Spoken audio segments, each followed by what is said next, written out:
last night as the train crossed onto the opposite track, slammed into another oncoming train. 75 people remain in hospital, 15 of them in a serious condition, with witnesses there describing the scenes as a mangled mess. While Spain's Prime Minister, Pedro Sánchez, has declared 3 days of national mourning and promised a full and transparent investigation into what he has called a devastating tragedy. A senior Conservative MP has defected to Reform UK, saying Britain needs radical change and accusing his former party of betrayal. Andrew Rosindell, the MP for Romford for 25 years, says he's lost trust in the Conservatives over the decision to hand the Chagos Islands to Mauritius and has now quit as Shadow Foreign Minister. Standing alongside Nigel Farage today, he said the party had failed to defend Britain's interests. Well, the Conservatives accuse him of stabbing colleagues in the back, while Labour shows it's a failed and dying Tory party. Well, earlier, Andrew Rosindell spoke to our political editor here on GB News, Chris Hope. But I believe that our country is more important than any political party. Putting Britain first has got to be the objective of why we're in politics. And so I think I look at the country today and I'm quite frightened about where we're heading. And we need something radical. We can't keep this seesawing between Labour Conservative and nothing much changing. We need something radical, something new to rescue Britain. Those are the headlines. That's it from me. Martin up next. First, though, the markets. Cheers Britannia Wine Club proudly sponsors the GB News Financial Report. Just coming up to 7 minutes past 3, here are the markets for you. The pound will buy you $1.341 and €1.1531. The price of gold is £3,480 and 57 pence, that's per ounce. And the FTSE 100 is at 10,189 points. Cheers Britannia Wine Club proudly sponsors the GB News Financial Report.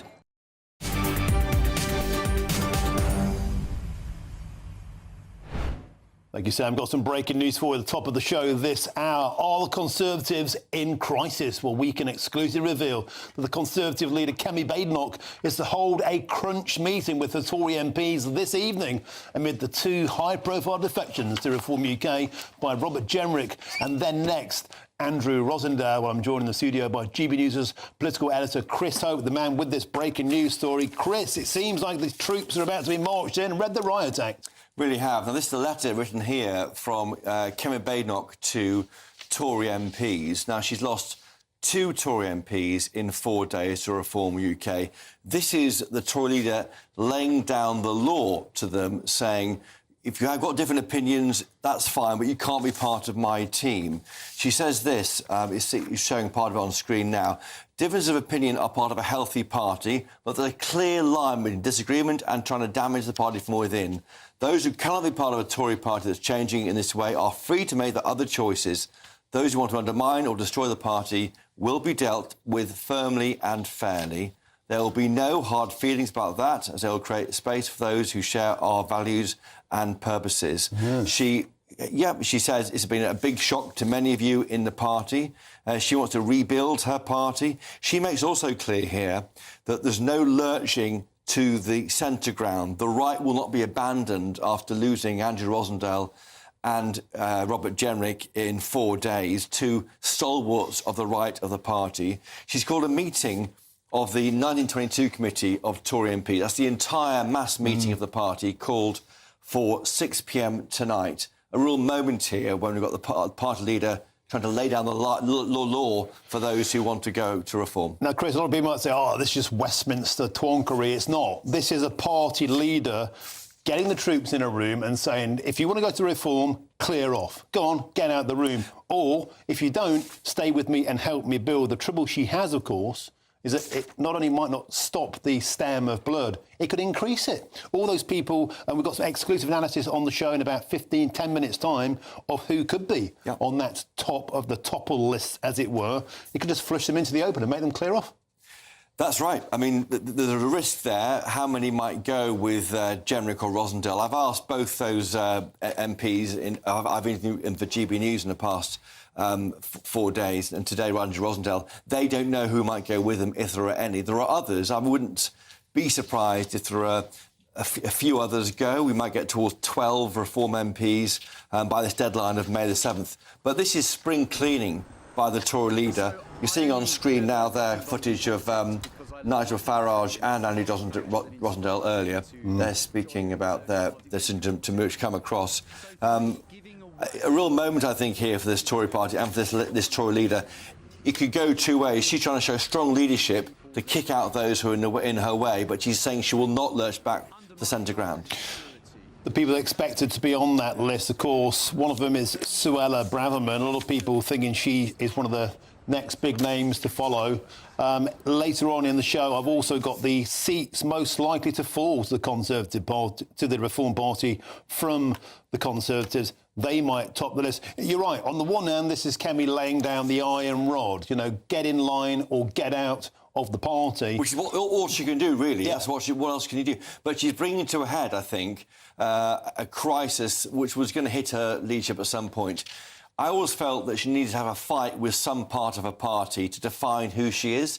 It's what Keir Starmer had with the anti-Semitism row, Jeremy Corbyn and the like. I think this is the fight which I think Kemi Badenoch has needed to have to define herself. But you can't do this near the election, Martin. It must be a long way from the election. But Chris, isn't the point that the Conservative Party has been criticised for a long time, certainly since Brexit, as being ostensibly two separate parties? The Liberal Democrat side rump, the wet rump, if you like, and then the right-wing rump. A lot of Conservatives, perhaps the majority, wanted to see the party go towards the right, the Conservative end.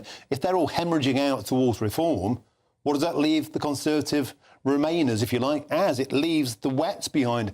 That's into the same space as the Liberal Democrats, isn't it? Yes, well, it's worrying that many of those you might describe as wets or Lib Dem adjacent are still within the Tory party if those who want her to take her country out of the European Convention. And they're the people that Robert Jenner was saying didn't want to leave the ECHR, didn't want to stop the boats, didn't want to be tough on immigration, all of those things which Conservative voters ostensibly keep telling us, keep telling all their media, that's what they want. If those Tories go, what's left? Well, that is denied by Kemi Badenoch. He said a large number of the shadow cabinet didn't want to leave the European Convention on Human Rights.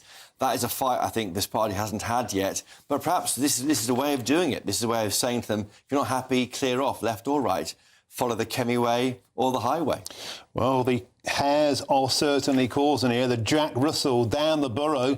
Who's going to be flushed out? 6 p.m, crunch meeting. Chris Hope, another cracking exclusive. Thank you very much. Great way to start the show and the week. Now to our other top story today. Keir Starmer has said this morning that while the UK-US relationship matters profoundly, President Trump's decision to impose tariffs on European nations over Greenland is completely wrong.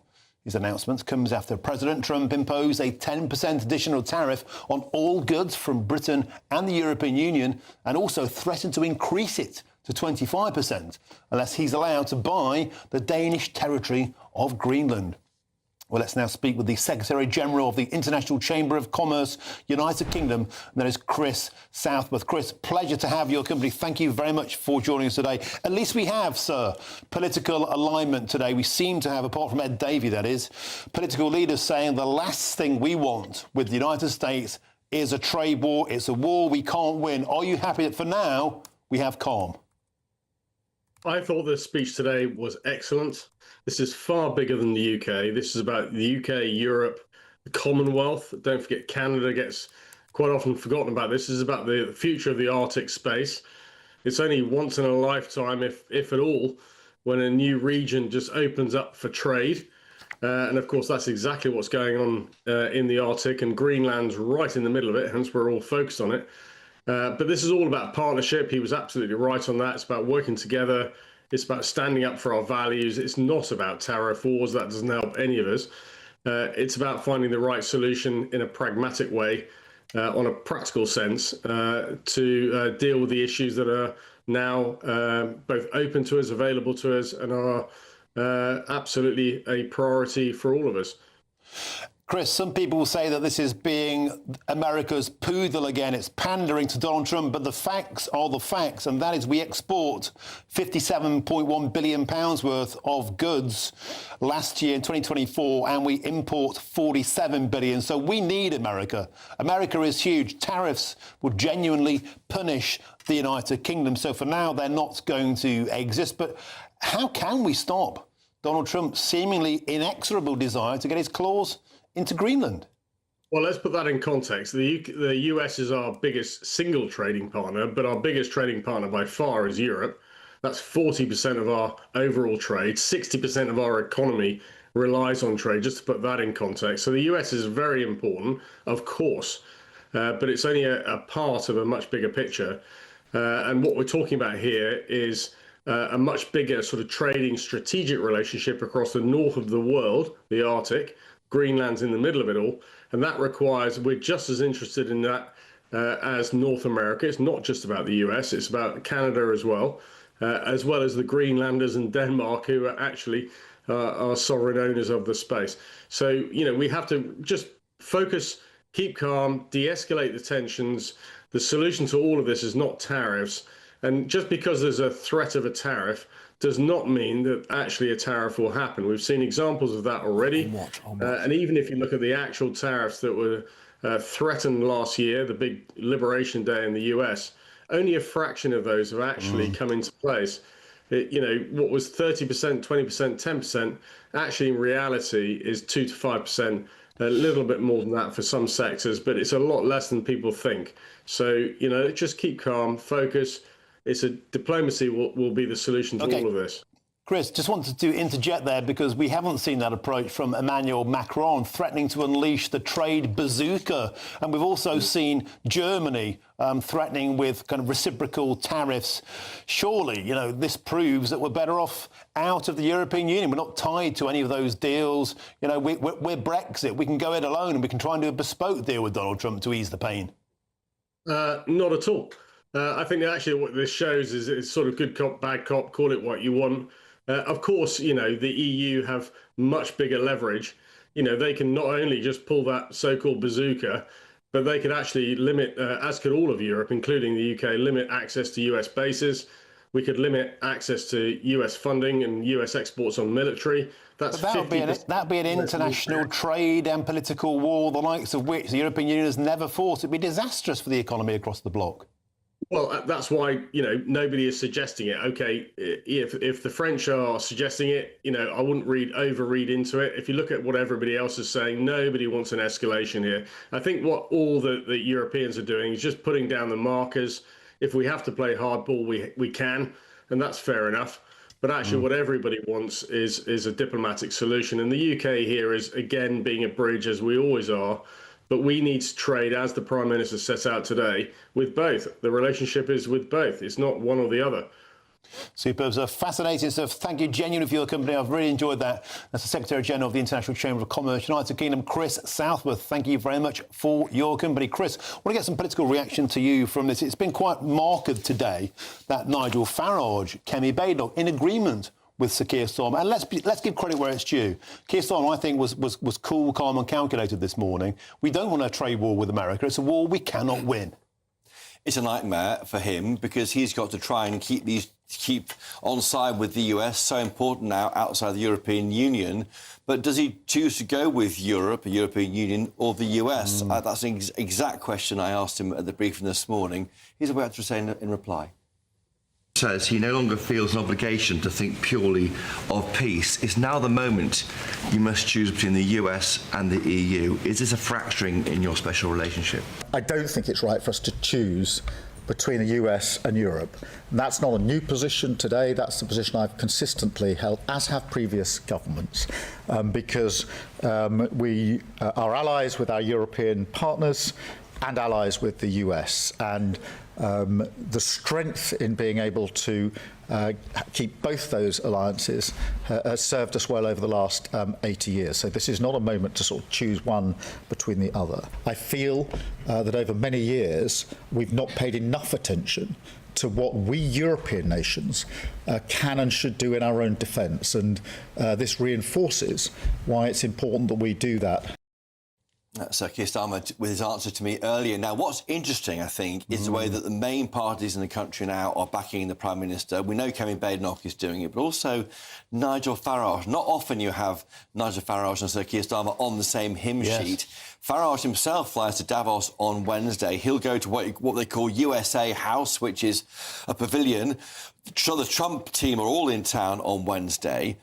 As things stand, we don't think the Prime Minister has committed to go. And will he want, really, Nigel Farage to go in there into a room, shut the door and chat with Donald Trump when this is happening? Or will he want to be in the room also? And will the government, frankly, want to use Nigel Farage, who has always said he wants to help the national interest? He always has offered to help in the past, Sir Keir Starmer.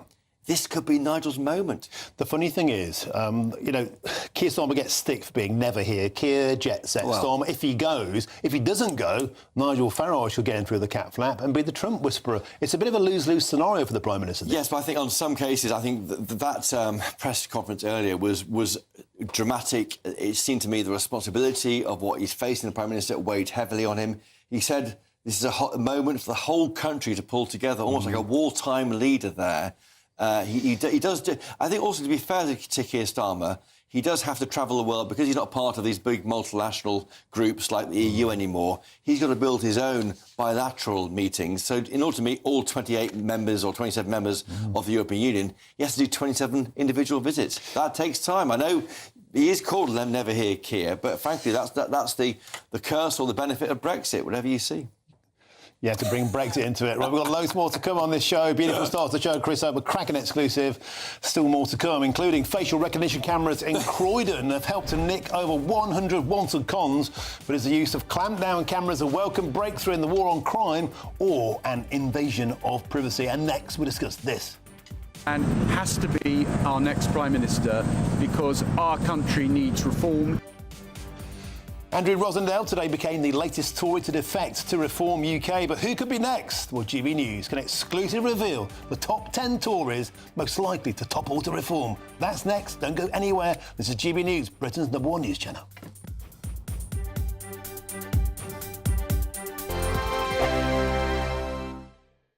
Britain was once the envy of the world. But look around. A nation that no longer knows what it is or where it's going. A country that's broken. How do we fix Britain? How do we bring it back? Friday night with Matt Goodwin at 8 p.m. Only on GB News. Decisions made in Washington aren't just shaping America, they're shaping Britain too. From migration to global security, from crime to health. Whatever happens in the White House today will be felt in your town or city tomorrow.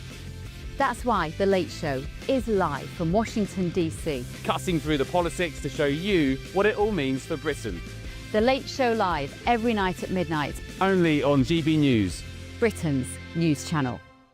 No matter the state it's in, this is our nation. Join me, Jacob Rees-Mogg, for a genuine, honest discussion on where we have been, where we are going, and where we are with the people who set the direction. Tune in to State of the Nation every Monday to Thursday, 8 to 9 o'clock. Only on GB News. Britain deserves a newsroom that puts the facts and your voice first. Well, and that's what you get on GB News. Lively debates, lively conversation. And we're not afraid to hold power to account. And each other. So join me, Andrew Pearce. And me, Miriam Gates, for Britain's Newsroom, weekdays from 9:30 on GB News. Bold. They are under no illusion. Ray, are you a human trafficker? Boundless. I've had enough of the nonsense, and I'm not afraid to say it. Don't get this on the BBC. Every weeknight, I tear through the headlines. The smell of gasoline. Should we be worried about it? From Westminster madness to cultural war chaos. What I'm going to do now is they are throwing out the car as we speak. Get ready, Britain. Here we go. Patrick Christie's tonight, weeknights from 9 p.m. only on GB News, Britain's news channel.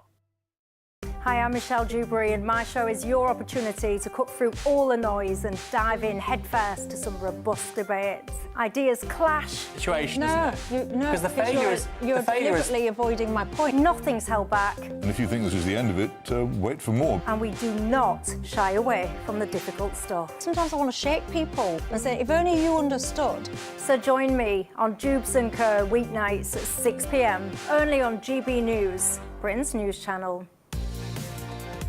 Mornings don't have to be tiresome, especially if you have the right company.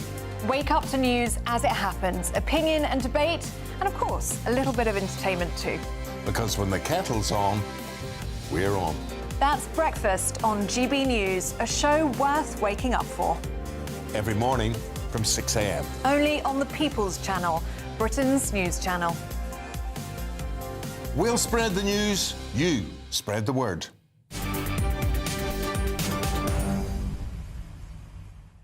Welcome back. It's 3 with me, Martin Daubney, here on GB News. Now, as Anglo-American relations continue to heat up, tune in tonight at 7 o'clock for GB News Tonight's airing of Nigel Farage's conversation with the US Speaker Mike Johnson as he visits the UK ahead of the 250th anniversary of the Declaration of Independence. I'll be hosting that show. Tune in for that exclusive chat. They'll be covering everything from the brewing diplomatic row over free speech in the UK to the tariff war over Greenland. So tune in to GB News Tonight at 7 p.m, hosted by some mug called Martin Daubney, here only on GB News. And just a few moments ago, that Speaker, Mike Johnson, arrived at Downing Street, as you can see there, pictures, where he's currently meeting with the Prime Minister, Keir Starmer, 7 p.m. tonight. That man there sits down with Nigel Farage, and we'll have it exclusive here on GB News. That's from 7 p.m. There he is walking up to Downing Street, shaking hands with our Prime Minister, going through the hallowed door at number 10. Top of the pops, of course, will be the trade war, will be Greenland, and also the residual conversation around freedom of speech in the United Kingdom.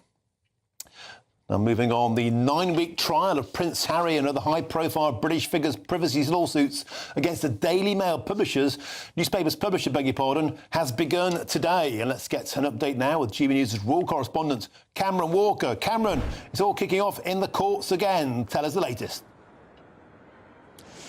Yeah, it certainly is, Martin. I've just dashed out of the courtroom, actually. I'm sat probably 4 metres away from Prince Harry. He's looking stern, but pretty composed, and his spokesperson tells me that he's pretty ready and confident that he could win this trial against the publisher of the Daily Mail and the Mail on Sunday. It's associated newspapers. They are being accused of unlawful information gathering to write articles about not only Prince Harry, but 6 other co-claimants, including Elton John, the actress Sadie Frost, and others as well. And it isn't just Harry in the courtroom, actually. We have Liz Hurley and her son, Sadie Frost, as I mentioned, and the former Liberal Democrat minister, Sir Simon Hughes. A number of them are note-taking. Prince Harry isn't. He's kind of looking through a binder of legal documents throughout the proceedings. He's flanked by his lawyers, lots of security guards, private security and the court security, and one senior close aide behind him as well. But Harry alleges that private investigators were used by the Mail journalists to get information about him unlawfully for articles written between 2001 and 2013. Voicemail interception is one method he alleges was used, but also blagging, particularly to try and get the exact flight details of his then girlfriend, Chelsea Davy. There's a suggestion in an email chain between the Mail journalist who wrote those articles and the private investigator in question that they could potentially plant somebody next to the seat where Chelsea Davy would be sitting on the plane to Cape Town in order to get more information. Prince Harry said in written testimony that it had a profoundly negative impact on his personal relationships and private life, given his status and the interest to the public. He also said that it's disturbing to feel that my every move, thought or feeling was being tracked and monitored just for the Mail to make money out of it. Intrusion was terrifying for loved ones, creating a massive strain on personal relationships whilst individually creating distrust and suspicion, and drives my paranoia beyond belief and isolating me. David Sherborne, his lawyer, said that the senior executives at the Daily Mail and Mail on Sunday knew there were skeletons in their closet. The Associated Newspapers denies all the allegations against them, and of course will be fighting this in the 9-week trial. Thank you, Cameron Walker, for that latest there from the Royal Court of Justice. We'll have more from you later on in the show. Thank you. Now back to politics. The Conservative Shadow Foreign Affairs Minister and the Romford MP, Andrew Rosindale, today defected to Reform UK, ending a lifelong association with the Tories. And he's joined Robert Jenrick as the second Conservative MP now in 1 week to leave the party this year. And that's fueling speculation about Kemi Badenoch and a possible Tory meltdown. But how would the new Reform MPs fare if they were made to hold a by-election? Well, let's now speak with the CEO of Electoral Calculus, Martin Baxter. Martin, welcome back to the show. It's a pleasure to have your company as ever. All eyes now, of course, on who might be next could there be anything in the data of the propensity of Conservatives to lose their seats to Reform UK that could help them along, that might help us to form, if you like, a top of the pops of Tories that Kemi Badenoch should be eyeing very closely ahead of tonight's 6 p.m. crunch meeting. But before that, Martin, I wanted to look specifically at the seat data of those Conservatives who've defected so far, because, of course, a huge part of the conversation, Martin, has been, they're guaranteed to lose their seats. They're just rats leaving a sinking ship. But that's not the case, is it? Shall we start with Andrew Rosendale, the latest defection? And let's get a graphic on the screen now, Martin, of Romford. And as you can see there, it's actually much closer than the pundits may have us think. Yes, good afternoon, Martin. You're quite right. So the Conservatives won 121 seats at the last general election. And obviously, given the rise of Reform since then, many of those seats are at risk of falling to Reform. But interestingly, the recent defectors are not in that category. They're not seats which are highly likely to go to Reform. You see this one in Romford is roughly 50-50, and we think actually that on the whole it would just be a Conservative hold if there was a Conservative election tomorrow and the MP hadn't changed party. So in the case of Romford, it's not at all obvious that Andrew Rosendale is changing for self-interested reasons. It looks a bit more like on the data that he's changing because he likes Reform more than he likes the Conservatives. Martin Baxter, if we get Robert Jenrick's seat on the screen, it's even more underlying the fact that actually, if there are elections today, Robert Jenrick could lose a seat. It's leaning Conservative, again, blowing the theory out of the water that this is because he's leaving the party because he knows he's going to lose his seat. And this might add fuel to the fire that Kemi Badenoch thinks they could win a by-election in the seat. Yes, I mean, Newark is actually the safest seat for the Conservatives in the whole of Nottinghamshire. So that he would have been, one of the few Conservatives pretty nailed on to survive almost whatever happened.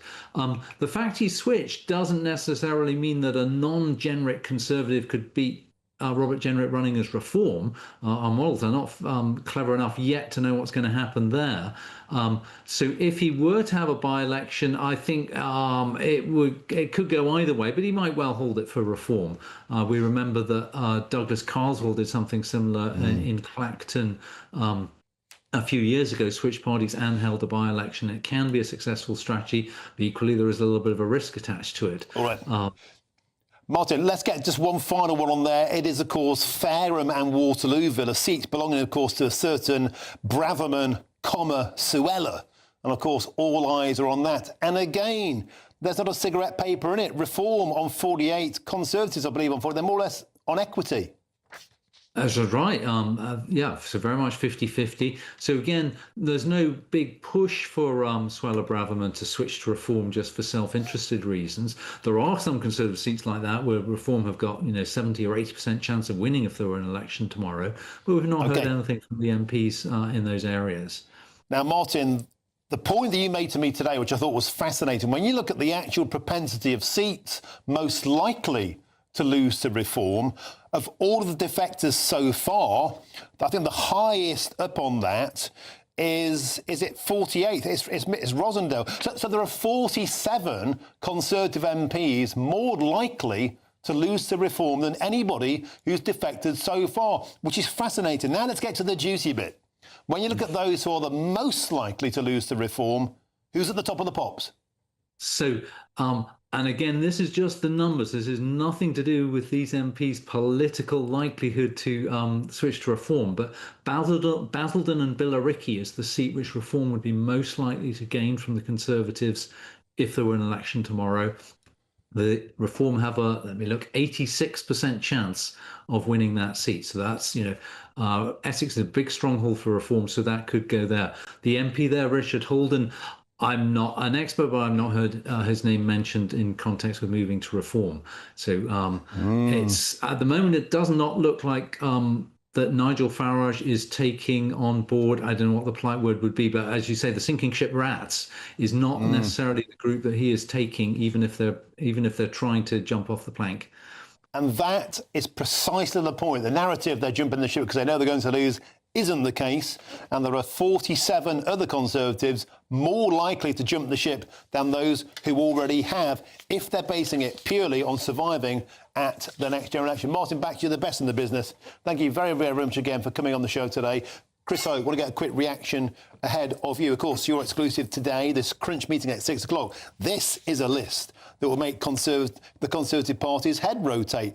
47 Tory MPs almost destined to lose their seats at present. A lot of food for thought for the Leader of Opposition tonight, Kemi Badenoch. But looking at some of those names, they're not MPs who are going to join Reform UK. I can't see Vicky Atkins joining, for example, to take one out of that large group. I mean, you move parties for a number of reasons. Some might do it because they're about to lose their seats. Some might do it for ideological reasons. And that's what Kemi Badenoch's trying to do with this letter. She's trying to say, don't go anywhere. I'm not going to abandon the right. She's trying to stem the flow of anyone going further across. Martin Vicker at number 9, 73% certain to lose his seat. There are some Conservatives on here that might think, well, if I want a job after a general election, maybe I should go to Reform. People going for different reasons. I mean, Nigel Farage, when he was at UKIP back in the day, he would just tease us, play footsie with the journalists about who might come across. I'm always in talks with Tories who would say to us, so we never know quite where we're going to end up. I think Robert Jenrick and Andrew Osmondale were kind of in the bailiwick. The rest, wait and see. Thank you very much, Chris Hope. Superb. Now, there's loads more still to come between now and 4 o'clock, including facial recognition cameras in Croydon, which have helped nick 103 wanted cons. But is it a welcome breakthrough, or is it Big Brother Britain? And Marco Blanco's back, Mark White, and he's got a sensational exclusive for us on the small boats crisis. That's next on GB News.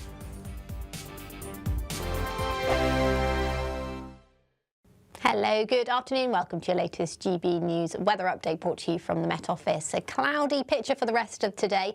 Rain will move into more northern areas, and with lots of cloud around, that will make for a relatively mild night. We've got southerly winds, so that means this weather front is quite slow moving. So it will take a while to push away out of these western areas. So further outbreaks of rain to come for parts of Wales, southwest England, but it will gradually push into parts of northern England and Scotland, as well as Northern Ireland overnight. And that will bring a relatively short period of drier weather to more central areas. Quite a lot of cloud around, but the winds are starting to strengthen overnight tonight, so that means it's going to be pretty much frost-free away from the far north of Scotland to start the day. Some brightness out there to start Tuesday, but it's not going to last all that long across western areas. As I said, we've got strong winds moving in to parts of Devon, Cornwall, as well as West Wales, where we have a wind warning in force. 65-mile-per-hour gusts are possible here. Further north, not as windy, fairly breezy still, but there will be more in the way of brighter weather, particularly across eastern areas. Still a few showers across more northwestern areas of Scotland, as well as the far north as well. But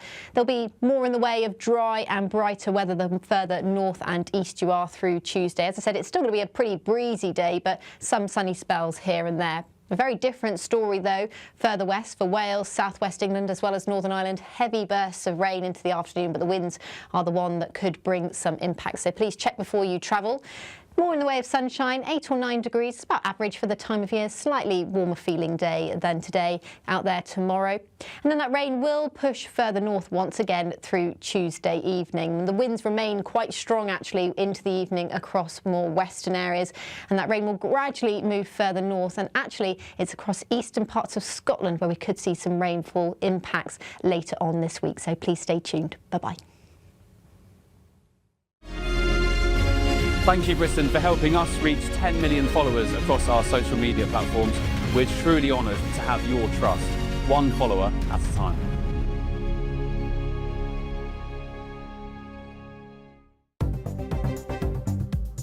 Good afternoon. This is the latest AI travel news from GBNews.com. On the M8, planned maintenance means restrictions both ways between Junction 3A and Junction 4. In Cambridgeshire, the A14 eastbound exit slip at Junction 23 is shut after a road traffic collision, with recovery expected around 11 this evening. In Hampshire, the M3 westbound between Junction 11 and Junction 12 is heavy, with delays of about 1 hour, easing around 8 tonight. And on the trains, Avanti West Coast has major disruption, and Gatwick Express services are suspended between East Croydon and Purley. For more travel news, go to gbnews.com.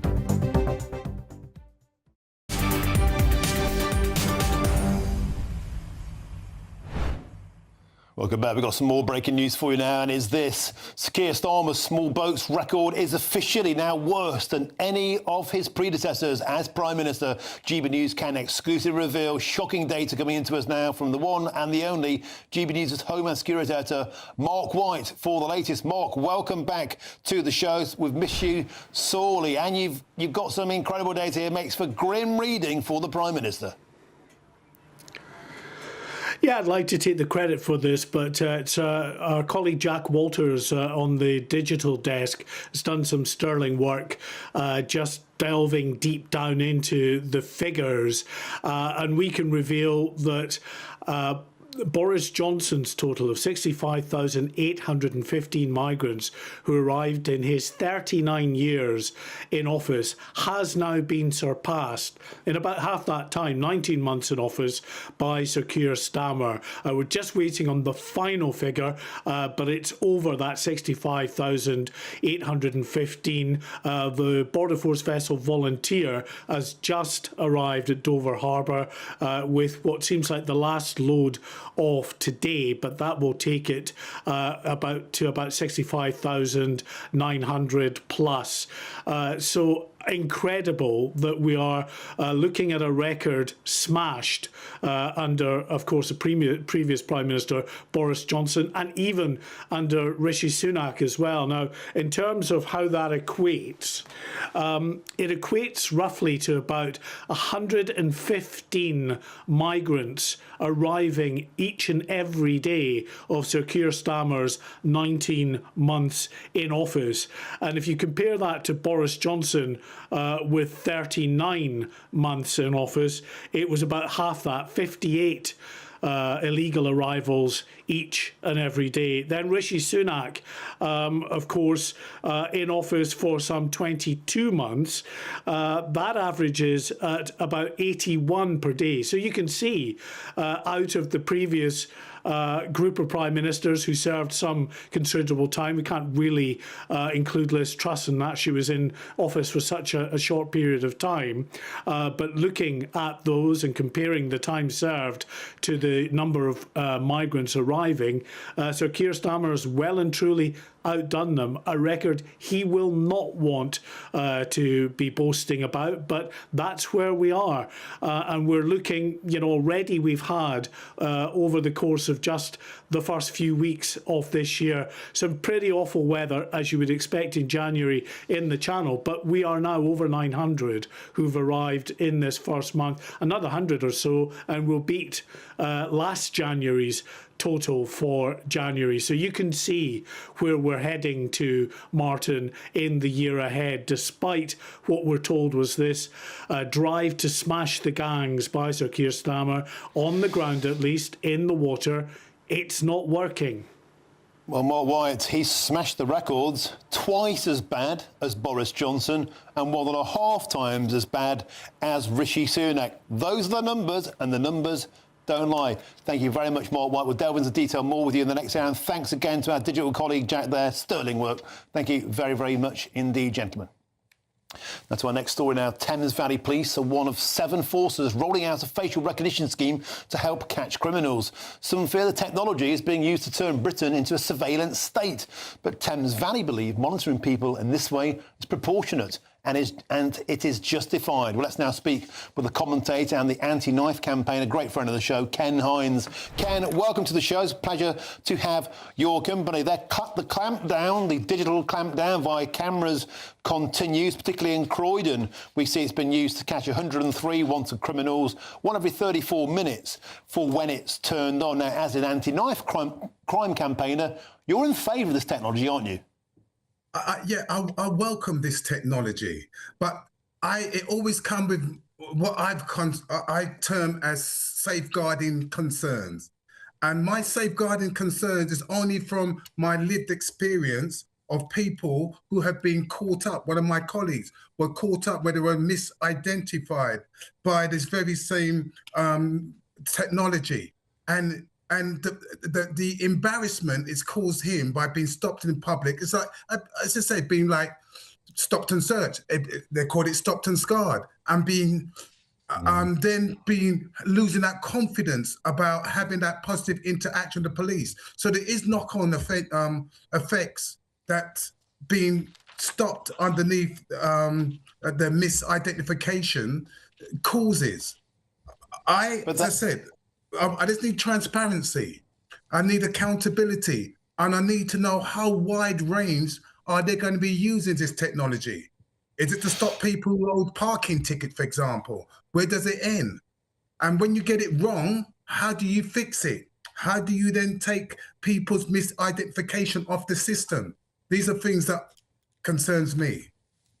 But Ken, I think one of the points that they're making, a lot of people have grave reservations about the kind of big brother aspect of this, but I guess if they can specifically zone in, they're claiming here, for example, one of the wanted violent offenders that was caught in Croydon, he'd been on the run for 20 years. As I said, I've got no issue about supporting new technology, so long as it does what it says it's going to do on the tin. I just have concern when they widen it and it goes into area which causes the majority of public serious concern to feel that it's being misused. I welcome any violent offenders and those who does offence against women and children being caught and being identified. But as I said beforehand, what's happened to the others? I would like to say the range of people you've got and what they've been detained for. Okay, let's leave it there. It's always a pleasure to have your company. It really is. Thank you very much. That's the anti-knife crime campaigner, Ken Hines. Thank you very much for joining us today on GB News. Now, coming up next, at least 39 people have now been confirmed dead after two trains collided at high speed in Spain. We'll have the latest after this.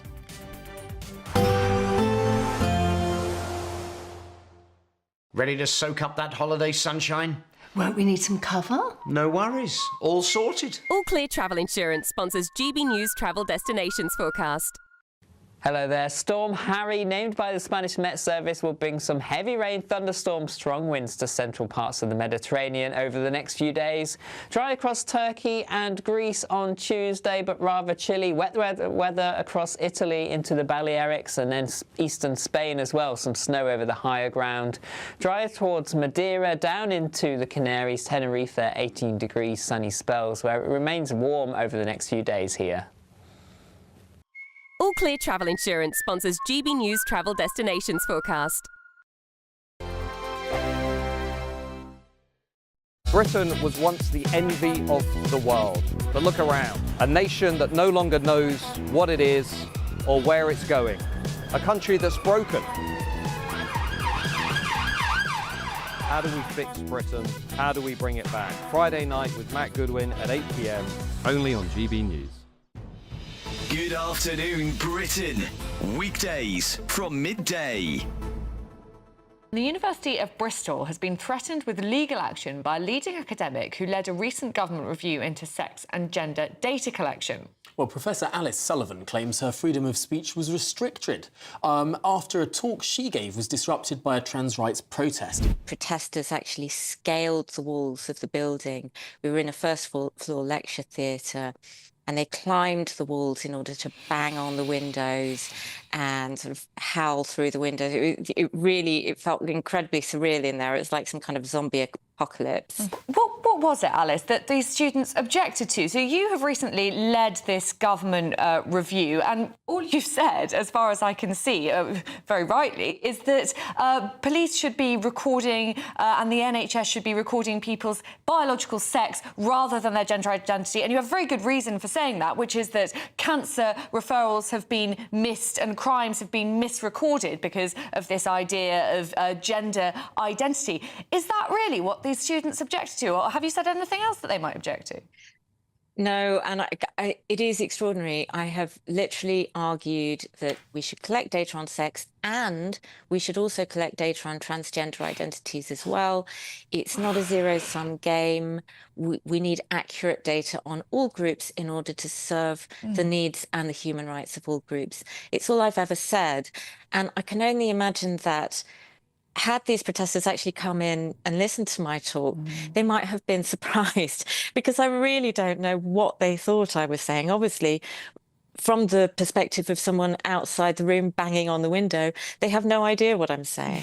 It's absolutely extraordinary. I mean, very good. This is why people need to come in and listen. GB News, the People's Channel. No matter the state it's in, this is our nation. Join me, Jacob Rees-Mogg, for a genuine, honest discussion on where we have been, where we are going, and where we are with the people who set the direction. Tune in to State of the Nation every Monday to Thursday, 8 to 9 o'clock. Only on GB News. Britain deserves a newsroom that puts the facts and your voice first. Well, and that's what you get on GB News. Lively debates, lively conversation. And we're not afraid to hold power to account. And each other. So join me, Andrew Pearce. And me, Miriam Cates, for Britain's Newsroom, weekdays from 9:30 on GB News. It's 10 to 4 now. At least 39 people have died and dozens more have been injured in a train collision in southern Spain. Carriages on a Madrid-bound train derailed and crossed over to the opposite tracks, colliding with an oncoming train in Adames last night. It's now the Spanish Civil Guard. The Guardia Civil have declared this incident to be the country's worst rail crash in more than a decade, as officials launch an investigation. Well, let's now speak with the Spanish-based journalist Kane McLean. Kane, welcome to the show. It's a pleasure to have you. It's going to be Spain's worst rail disaster in over a decade. How do we know what caused it? Hello there, Martin. You're right. It's well, the cause is sketchy at the moment. It looks like a lane change fault, but it is the worst accident, the train disaster we've had here since 2013, where there were 80 killed up in Santiago in the north of Spain. This is tragic, and of course it's a high-speed rail network, and Spain, we have the fastest network in Europe. So when you've got two trains hitting each other end front to front, we're looking at combined speeds, and the first 3 or 4 carriages of each of the train were destroyed, and the Huelva train, we've got Malaga to Madrid, hits Huelva to Madrid on the same track, just north of Cordoba. And the train, this is big news big social media news, as you can imagine. And it catapulted down an embankment 4 meters. It was almost impossible to get to the injured. This all happened last night at about 8 o'clock. Then working through the night with it, they've set up blood banks and people are giving blood. A hospital, sort of a mini hospital, has been set up at the scene.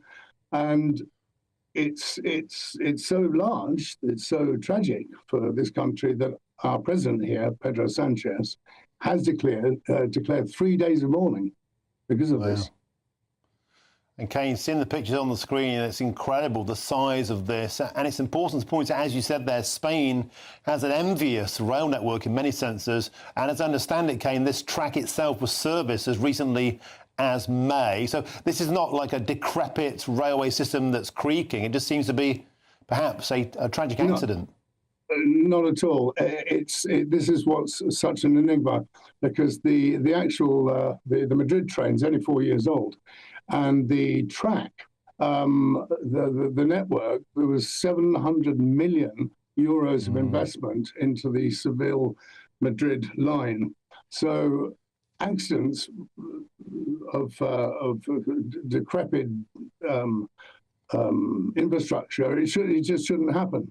So, as I say, they're sketchy. The actual reasons are sketchy at the moment. Nothing's confirmed. It looks like a lane change fault. Whether that's human error, whether that's electronic, that only time will tell. OK, thank you very much for joining us. An excellent ceremony. That's the Spanish-based journalist from Chile FM, Kane McLean. Thank you very much for joining us on GB News today. Appreciate your time, sir. Martin. Thank you. Thank you very, very much indeed. Wow, 3 days of national mourning were announced as a result of that train crash in Spain. Plenty more coming up in your next hour, including could more Tory MPs defect to reform? We'll be in Newark because, of course, Nigel Farage is there in the constituency of a certain Robert Jenrick, as GB News has revealed today. The top 10 Tories most likely to topple an emergency meeting called at 6 p.m. by Kemi Badenoch. Loads to talk about. First, though, here's your weather.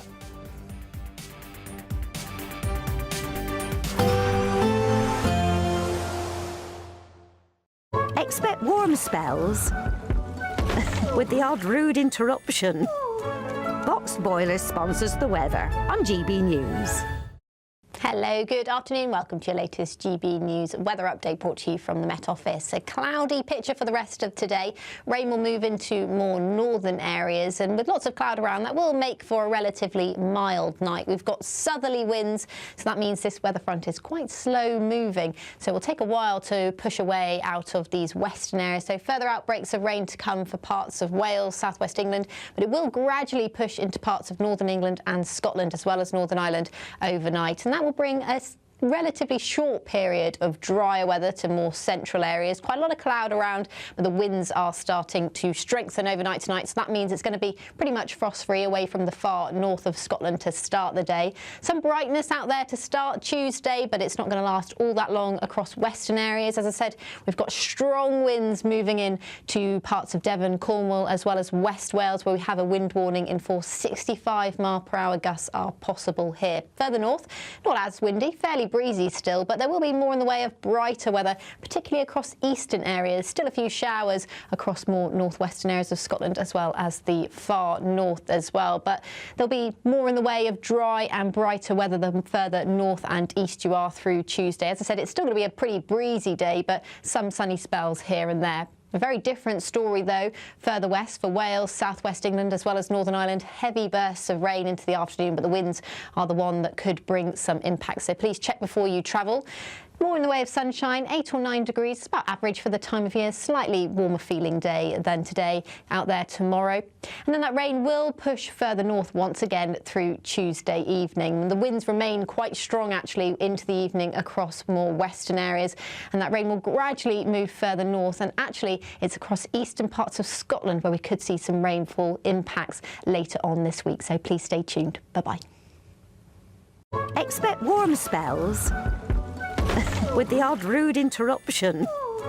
Boxed Boilers sponsors the weather on GB News.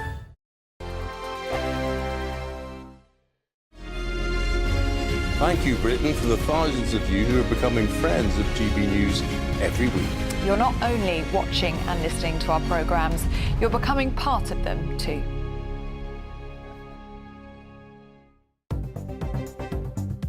Good afternoon. This is the latest AI travel news from GBNews.com. On the M8, planned maintenance means restrictions both ways between junction 3A and junction 4.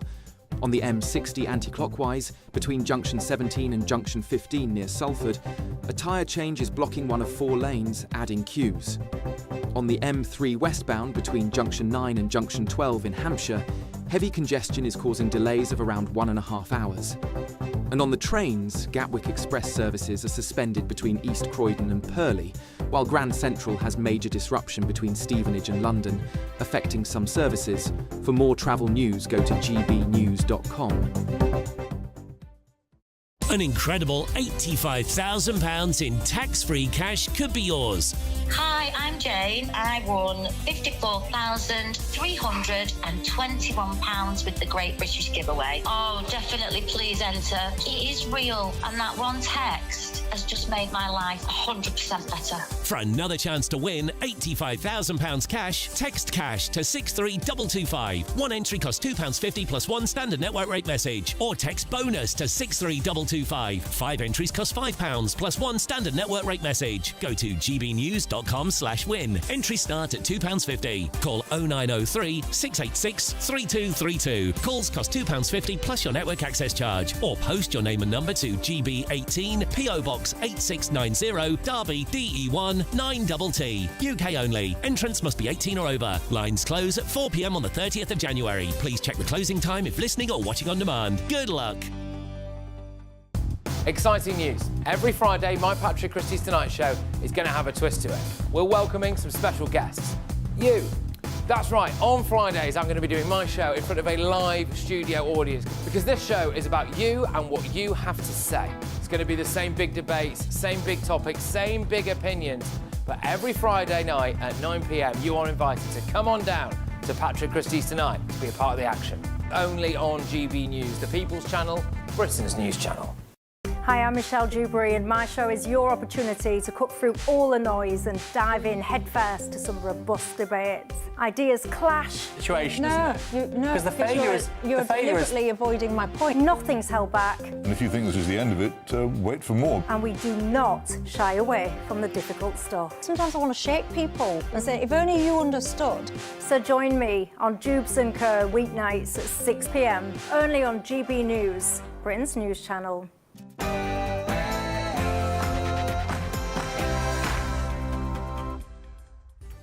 Very, very good afternoon to you and a happy Monday. It's 4 p.m. and welcome to the Martin Daubney Show here on GB News, broadcasting live across the UK.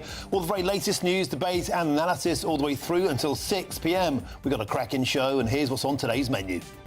Under President Trump, as under previous presidents, we're determined to keep that relationship strong, constructive and focused on results. Yes, Donald Trump's tariffs towards the UK could hammer our economy to the tune of £22 billion and tip us potentially into recession. Yet today, Keir Starmer found unlikely allies in Nigel Farage and Kemi Badenoch, all of whom agree tariffs are completely wrong. So, how does the world tame Trump in his seemingly unstoppable quest for Greenland? And has to be our next Prime Minister because our country needs reform. Yes, Andrew Rosendale today became the latest Tory to defect to Reform UK. Who could be next? Well, there's a crunch meeting tonight at 6 p.m. Kemi Badenoch marching all of her MPs into a room to tell them it's my way or the highway. And GB News can exclusively reveal today the top 10 Tories most likely to topple to deform. Plus, later in the show, we'll head to Newark, where Nigel Farage will hold a rally with Robert Jenrick, of course, in his own constituency. Get the engagement officers, the officers you see around, just to go make that engagement with them to say, hello, you've been flagged up on facial recognition. Facial recognition cameras in Croydon have helped to nick 103 wanted cons, with cops claiming that's one every 34 minutes when the cameras have been switched on. Critics have called Croydon Big Brother Town, but is the use of clamped-down cameras a welcome breakthrough in the war on crime? And at least 39 people now have been confirmed dead after two trains collided at high speed in southern Spain. We'll have all the very latest on this breaking news story, and that's all coming up in your next hour.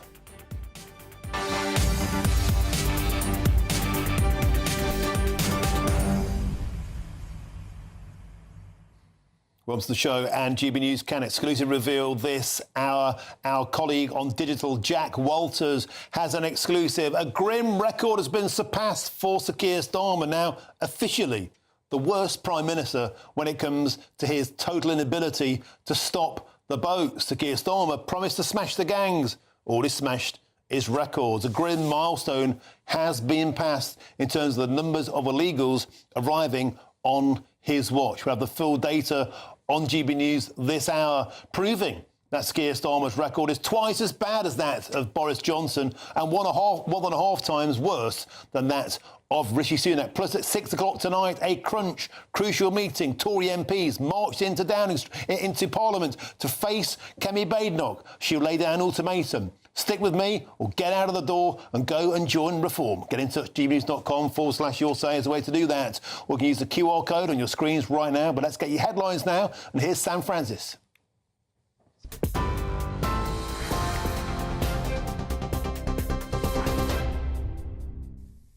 Very good afternoon to you. Just after 4 o'clock, the top story this hour. Well, a leaked message exchange has revealed Donald Trump telling European leaders he no longer feels obliged to think purely of peace. That's after missing out on the Nobel Peace Prize. In the conversation, released under Norwegian law, the US president insists America needs complete and total control of Greenland for, he says, security reasons, and questioned Denmark's right to own it, warning countries that oppose him could face tariffs. Those threats have now turned into action, though, with Mr Trump imposing a 10% tariff on UK and EU goods and warning it could rise further. Here, meanwhile, the Prime Minister says a trade war is in nobody's interest, insisting Britain should not be forced to choose between the US and Europe. Well, speaking at Downing Street earlier, he told Donald Trump that Greenland's future belongs to its people and to Denmark alone, and also warned the dispute risks damaging NATO unity. Alliances endure because they're built on respect and partnership, not pressure.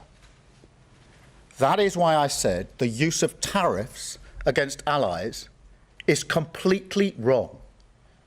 It is not the right way to resolve differences within an alliance.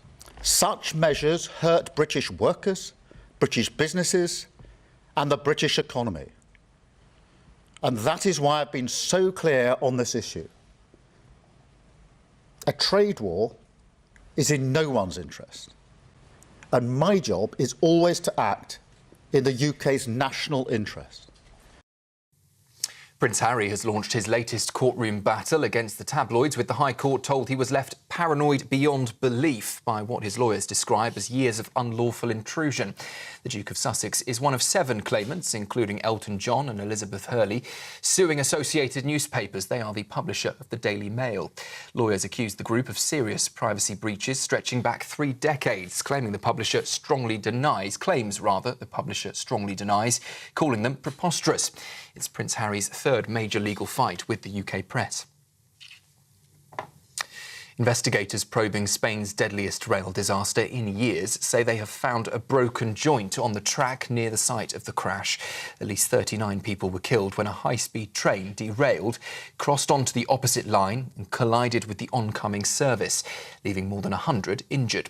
Witnesses described the wreckage as a mangled mess, with 75 people still in hospital this afternoon, 15 in serious conditions.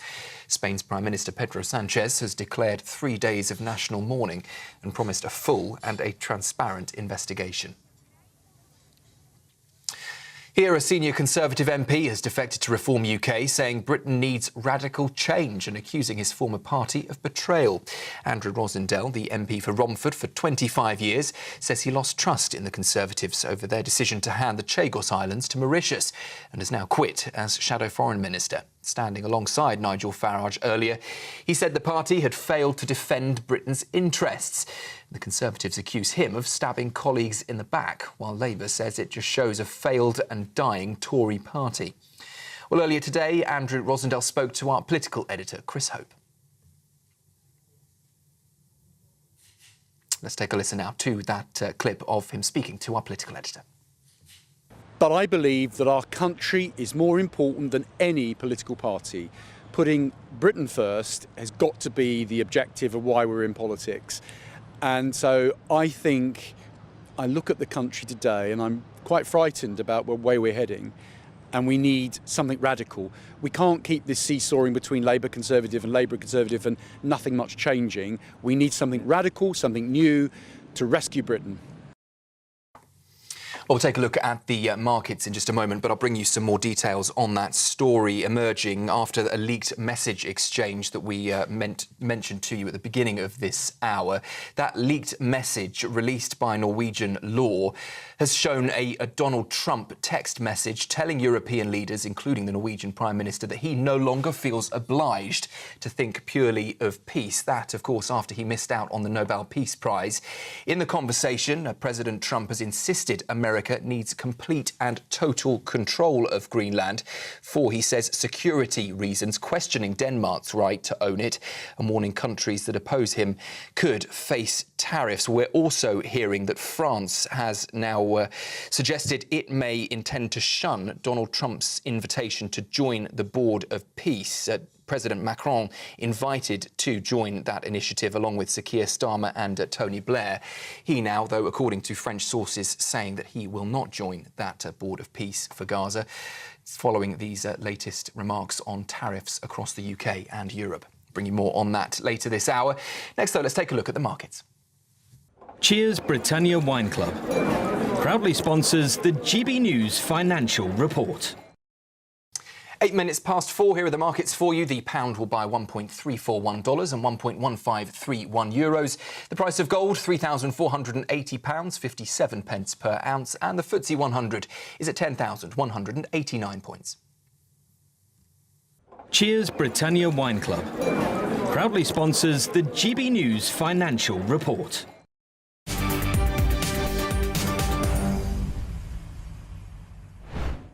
Thank you, sir. Now, we've got some breaking news for you to bring you at the top of this hour. Sir Keir Starmer's small boats record is officially worse than any of his predecessors as Prime Minister. GB News can exclusively reveal on the show today. Let's cross live now to GB News' home and security editor, Mark White, for the very latest. Mark, welcome to the show. Welcome back to GB News. You've been off far too long. Sir Keir Starmer promised to smash the gangs. Here we go. All he's smashed is records. Tell us all about it.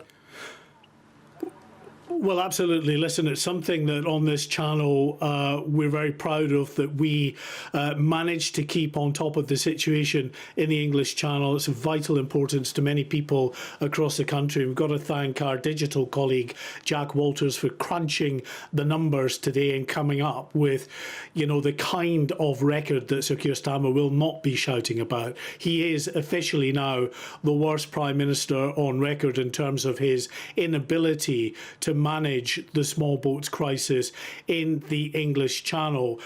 Boris Johnson, he served in office for some 39 months. During that time, 65,815 migrants crossed the English Channel illegally. So Keir Starmer has managed to surpass that figure in about half the time, 19 months in office.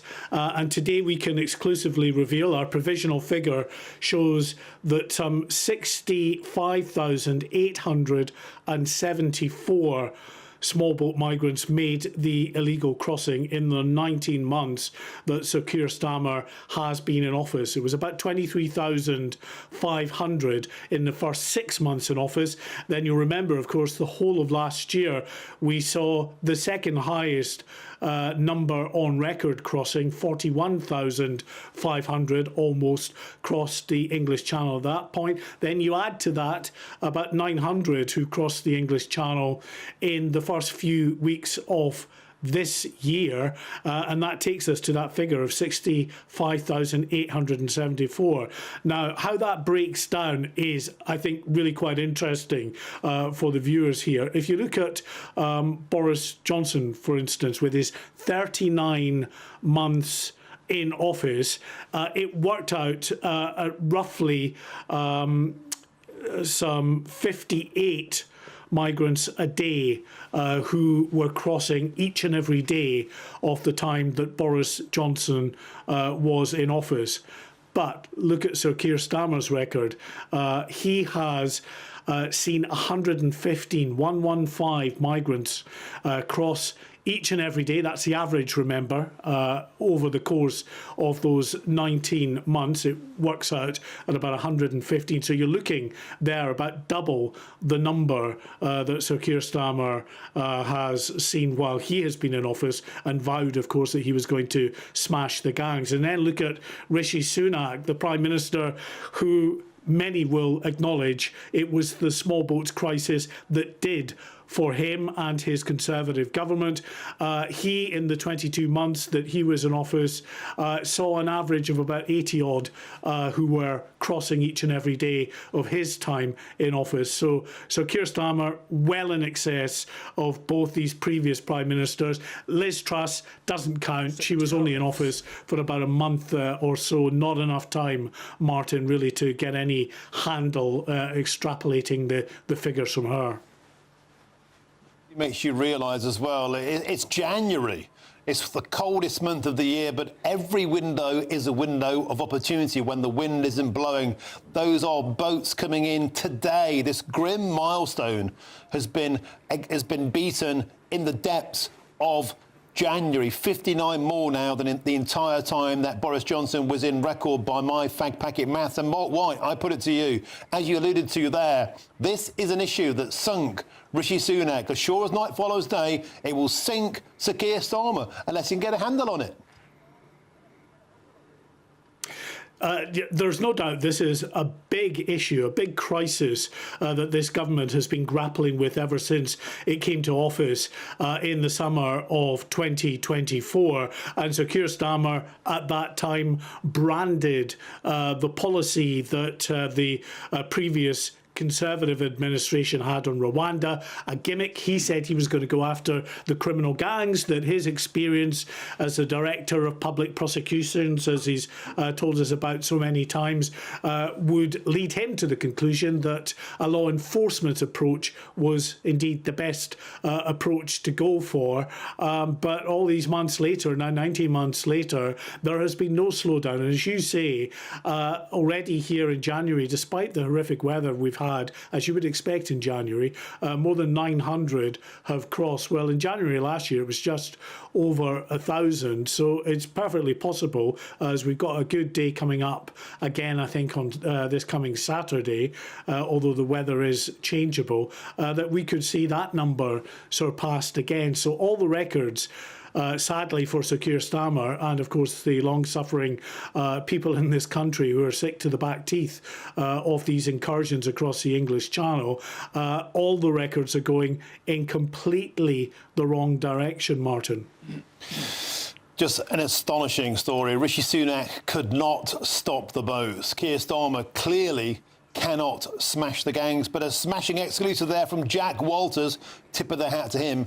And thank you very much there, Mark White, for bringing us up to speed. We'll get back to you, of course, for more on this story later in the show. Gentlemen, thanks to you both. Now, GB News has approached the Home Office for comment, and we'll, of course, bring that to you, that response, if and when we get it.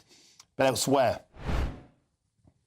Now, elsewhere today, when asked if he would use force to seize Greenland, US President Donald Trump said no comment to NBC News, but he also went on to say that Europe should focus on Russia-Ukraine war and not on Greenland. Let's get more now with GB News presenter Bev Turner, who joins us live from Washington, D.C. Bev, welcome to the show. What a sight for sore eyes. You are beautiful to see you looking so well. It's all kicking off. It really, really is. Sir Keir Starmer today said no tariffs towards America, but Donald Trump isn't listening to the international stage. He's bulldozing ahead, as usual. As you say, Martin, it's a beautiful day behind me. This is a live picture of the White House that you can see here from the GB News studios here in Washington, D.C. And it might be a beautiful week, but it could also genuinely be one of the biggest weeks, if not the biggest week, of Trump's premiership this time around. He flies to Davos on Tuesday. He'll be speaking in front of a crowd of people that he does not like on Wednesday. He has a Board of Peace meeting on Thursday morning, and then he flies back. Even by his own grueling schedule, that is quite an achievement that he will have to pull off this week. And he goes there, Martin, knowing how deeply unpopular he is. President Trump does not mind being unpopular. It's part of his charm. But of course, at the moment, he's losing the comms war, I would say, on Greenland. Now, what I mean by that is he himself, President Trump, and Marco Rubio, Secretary of State, have been very clear about the fact that they believe Greenland should be under American control. What they are not managing to communicate to the world is the why. And sometimes when people are very confident, they think they can get away with things and they feel that they don't have to explain the why behind it. Now, what he's not communicating is the significance from a national security point of view of Greenland to not only America, but also to the UK and to Europe. And to give you a little bit more of those breaking lines, Martin, that you just started the item with, he's been talking this morning to NBC, and I've got the lines just here. He was asked if he would use force to seize Greenland, and Trump said no comment. He told NBC, I will 100%, when he was asked if he would put these tariffs on the countries who are trying to block him. Those are the 8 European countries, of which the UK is one of them. Interestingly, no tariffs on Italy, I noticed, and Giorgia Meloni, because he has a very good relationship with her. And it feels like right now, this situation for the UK is going to be all about his relationship with Keir Starmer and whether Starmer can decide, as he spoke about this morning, who is going to be more important to the UK? Is it America and our relationship with President Trump, or is it our relationship with the EU? Now, just to put a little bit of flesh on the bones of this, Greenland, as you've said, no doubt, on your show today, Martin, is a hugely important resource for these rare earth minerals. Unbeknownst to the West, or whilst the West has been napping, African countries have had their rare earth minerals bought up by China, predominantly, and Russia. Now, these are the things that we need for the green agenda. It's your solar panels, it's your wind turbines, it's your electric cars. And America and the UK have been caught napping in this regard. One of the last bastions of these sorts of minerals is actually Greenland. So that is one of the reasons why America wants to have access to the country. And I think maybe where the communications is going wrong, because Trump can cooperate with Greenland and Denmark, of course. He can cooperate with them to make this happen. But this language sounds so violent and sounds so imperialistic in terms of wanting to take over the country that he's losing the room. It's also, from a security point of view, part of this UK, Greenland-Iceland-UK gap, the GEOC. It's a naval pinch point. So if a submarine is coming from Russia to mainland Europe, that is the area that it will have to go through. And as you mentioned about global warming, some of the ice areas around there are starting to melt, making that an accessible route. Also, if Russia was to launch an intercontinental ballistic missile towards Europe and towards the UK or towards America, Greenland would be the first place to know about it. So I think he's failing to impress upon people actually what the motives are for him to want to have this control of Greenland, this collaboration. The sticking point, Martin, of course, is that the Greenland people would have to vote this in according to European, NATO, UN rules, the legal frameworks that we know that President Trump he despises these international laws. But the Greenland people would have to vote for this. And the latest polling shows that 85% of them do not want to be under the control of America.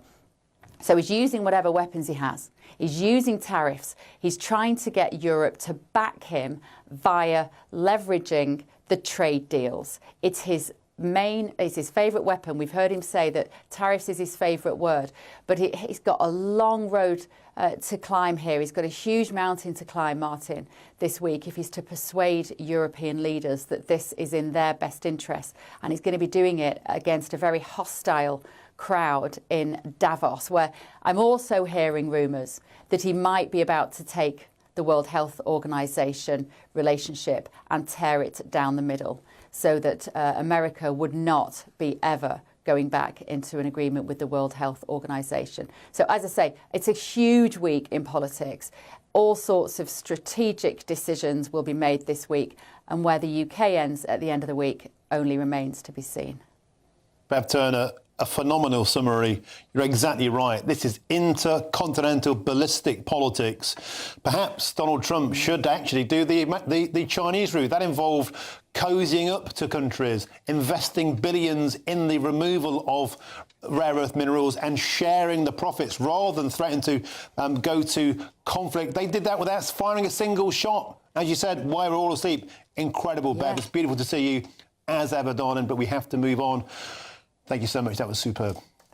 Now, just to repeat, as Anglo-American relations continue to heat up, tune in tonight at 7 p.m. for GB News Tonight's airing of Nigel Farage's conversation with the US Speaker Mike Johnson as he visits the UK today, ahead of the 250th anniversary of the Declaration of Independence. And they'll be covering everything from the brewing diplomatic row of free speech, of course, to tariffs and, of course, Greenland. That's tonight on 7 p.m. on GB News Tonight with some mug called Martin Daubney. Get back to studio. Chris Hope, incredible situation here, just emerging before our eyes in terms of Donald Trump just threatening, not ruling out the use of force in Greenland. It's an incredibly precarious situation and a real quandary for Keir Starmer. Yes, because he's tying his colours, Keir Starmer, to the right of self-determination of those in Greenland, up to them where they if they want to become part of America or other. That is UK government policy in the Falklands and in Gibraltar, but not actually, by the way, in the Chagos Islands, because there's been a survey of people living here from Chagos. They don't want to hand this back to Mauritius, those islands, but in fact that's what's happening. All right. That's the question being asked on social media of Keir Starmer. Chris, you've got a cracking exclusive for us today. In fact, we've had to wait until 23 minutes past the hour to squeeze in. We've got so much news going on, but in the latest wave of defections from the Conservatives to Reform UK, of course, Andrew Rosendale, Romford MP, was the second to follow suit in just a few days after Robert Jenrick a crunch meeting being called by Kemi Badenoch tonight at 6 p.m. Yeah, big one. So what's happened today is that a guy called Bob Blackman, who is chair of the 1922 committee of Tory MPs, he's called a mass meeting of the entire parliamentary party to allow Kemi Badenoch to address her MPs tonight at 6 p.m. It comes after 2 MPs have quit the party in 4 days. They've gone to Reform UK.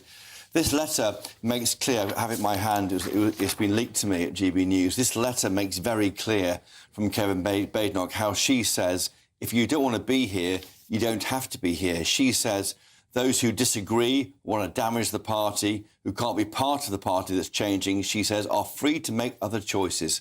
Those who undermine or destroy it will be dealt with firmly and fairly.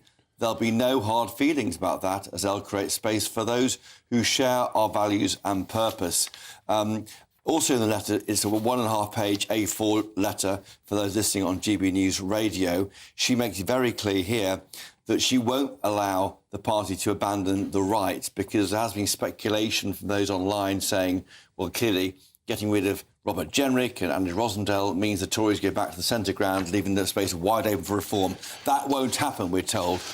So this is basically my way or the highway. Now, there's 2 ways of looking at this, Chris Hope. Of course, the first way is this is Kemi ruling with an iron rod, channeling her inner Margaret Thatcher, the iron brick in the handbag. Mess with me or get out the door. Or is it an acknowledgement of the fact that there seems to be a hemorrhaging of reform-leaning Conservatives who could simply now start walking? Well, 2 have gone so far, about 1% of the parliamentary party.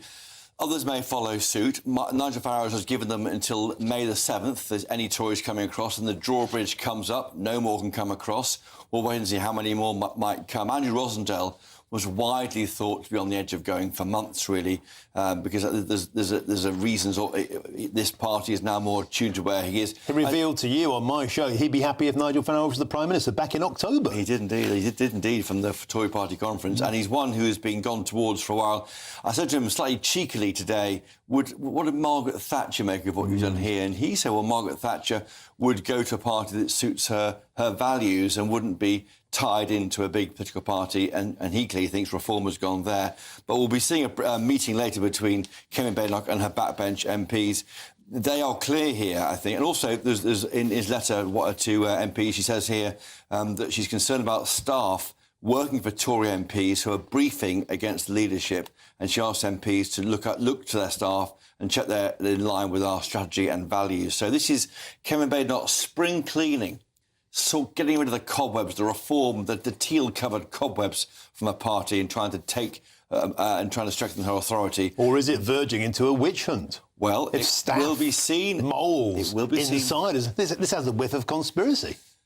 Well, she may be right, Martin, we don't know that. But you are right, there will be seen as a witch hunt. When you go after staff, they'll hate that. Yeah. But she wants to get them all pulling in the right way. This is a fight I think she's had to have for the past 14 months since she became leader. You have a fight within your party to show your authority, show what you stand for. You define yourselves against the opponents. She needs to do that in the first 2 weeks of her, 2 months of her, 2 years of her leadership. She's done it, and she can't do it too near the election. The problem with that, though, Chris, is that for a long time, a lot of people have been saying the Conservative is 2 parties within one. It's the Remainer rump, the Brexiteer rump, the immigration control, those are softer, the wets, if you like, and the true Tories. And many people believed that the job, the purge, would be to cleanse the Conservatives of the wets, to the Lib Dems, to actually become Conservative again. What's happening now is that some of the true blue Conservatives, they're going turquoise. There's danger there because the Tories, yes, they worry about the right, but don't forget the left. The soft left of the Tory party is needed to try and win those Lib Dem seats in the southwest of England, mainly and elsewhere. If you lose more left-leaning Tories, you lose that rump of vote, and there's a problem too. You have to somehow manage those 2 different cohorts in the same party. Perhaps you can't. In the same way that the Labour Party, as you said earlier, they had to get rid of their hard left edge, if you like. They've been mostly successful, not entirely. But that vote now is hemorrhaging towards the Greens, towards Corbyn's outfit. Is this the problem? The double bind is the Conservative Party is 2 parties within one. She says here, we are the party of the right, capital THE for the, and must remain so. And these ideas that we're moving towards the centre ground are unhelpful, she says. The issue right now is not about right or left, between those who are here for public service and those who put individual ambition above all else. That's a culture we're fixing. So will it work? We'll see later. OK, great exclusive. Thank you very much, Chris. All eyes on 6 p.m. there. Well, moving on now, we've got a royal story in town, of course, today. Let's go and speak now with GB News' royal correspondent, Cameron Walker. Cameron, welcome back to the show. Of course, Prince Harry there at the High Courts. What's the latest? Yeah, absolutely, Martin. Well, day one of the 9-week trial against Associated Newspapers, that's the publisher of the Daily Mail and the Mail on Sunday, has now completed. And we are expecting in the next couple of minutes Prince Harry to leave the Royal Courts of Justice here in central London and drive away ahead of coming back here tomorrow for more of the same. So just to set this out into a bit of context here, this is potentially the final showdown for Prince Harry in his war against the British tabloids. It is the third newspaper group that he has sued for a similar thing, and that is alleged unlawful information gathering, namely phone hacking, but also blagging to get information about him and those close to him in order to write stories. In Prince Harry's case, the articles published date between 2001 and 2013, but Prince Harry is not going alone with this litigation against the publisher of the Mail. He's one of 7 co-claimants in this case, including Sir Elton John, his husband David Furnish. We have the actresses Liz Hurley and Sadie Frost. We also have the former Liberal Democrat minister Sir Simon Hughes, several of which were actually in the court with me earlier on today. Sir Simon Hughes and Sadie Frost, they were, or Liz Hurley even, they were writing notes throughout the day. Prince Harry wasn't, but he was following long proceedings in a ring binder of evidence and court documents. Elton John and David Furnish, they were listening remotely, and they are also expected to give evidence remotely. In Prince Harry's case, he alleges that private investigators were used to obtain information unlawfully about him and those close to him, commissioned by the Mail and Mail on Sunday journalists to write intrusive and unlawful articles published between, as I said, 2001 and 2013. Phone hacking, but also blagging the exact flight details of his then-girlfriend Chelsea Davy. There's a suggestion in an email chain between the Daily Mail journalists and the private investigator in question that they could plant somebody in the seat next to Chelsea Davy on the British Airways flight from London Heathrow to Cape Town in order to try and get information about her. That was information said in court. But important to say, Associated Newspapers denies all the allegations against them and always have done. And of course, they will get their chance soon to defend their case. But it is at the moment David Sherborne, Casey, that is the barrister representing not only Prince Harry but the other claimants in this case during this 9-week trial. But Prince Harry has said in a written testimony saying that he is disturbed to feel that my every move, thought or feeling was being tracked and monitored just for the Mail to make money out of it. Intrusion was terrifying for loved ones, creating a massive strain on personal relationships with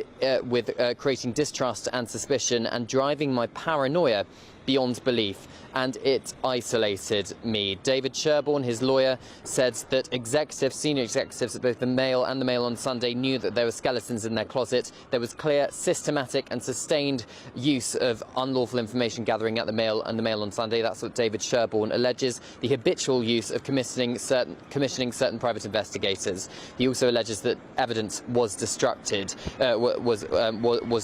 even. Now, Anthony White, KC, who is representing Associated Newspapers, he say that there's a striking feature of the case that none of the articles were the subject of complaints by the claimants at the time of publication, because of course a lot of these articles, in fact all of them, date from the very latest 2011 but 2000 to the late 90s is the absolute earliest. He also says that a number of these articles were written with so-called leaky social circles when it comes to Prince Harry and the other claimants. In other words, their friends gave up the information to journalists. He says, Mr. White, in relation to almost every article alleged to be the product of phone hacking or phone tapping, Associated is able to call all witnesses to explain how articles were in fact sourced. The claimants case of phone hacking and phone tapping is met and unconvincingly rebutted. The pattern of misconduct the claimants seek to establish is simply not made out, and it is untrue. That is what the lawyers for Associated Newspapers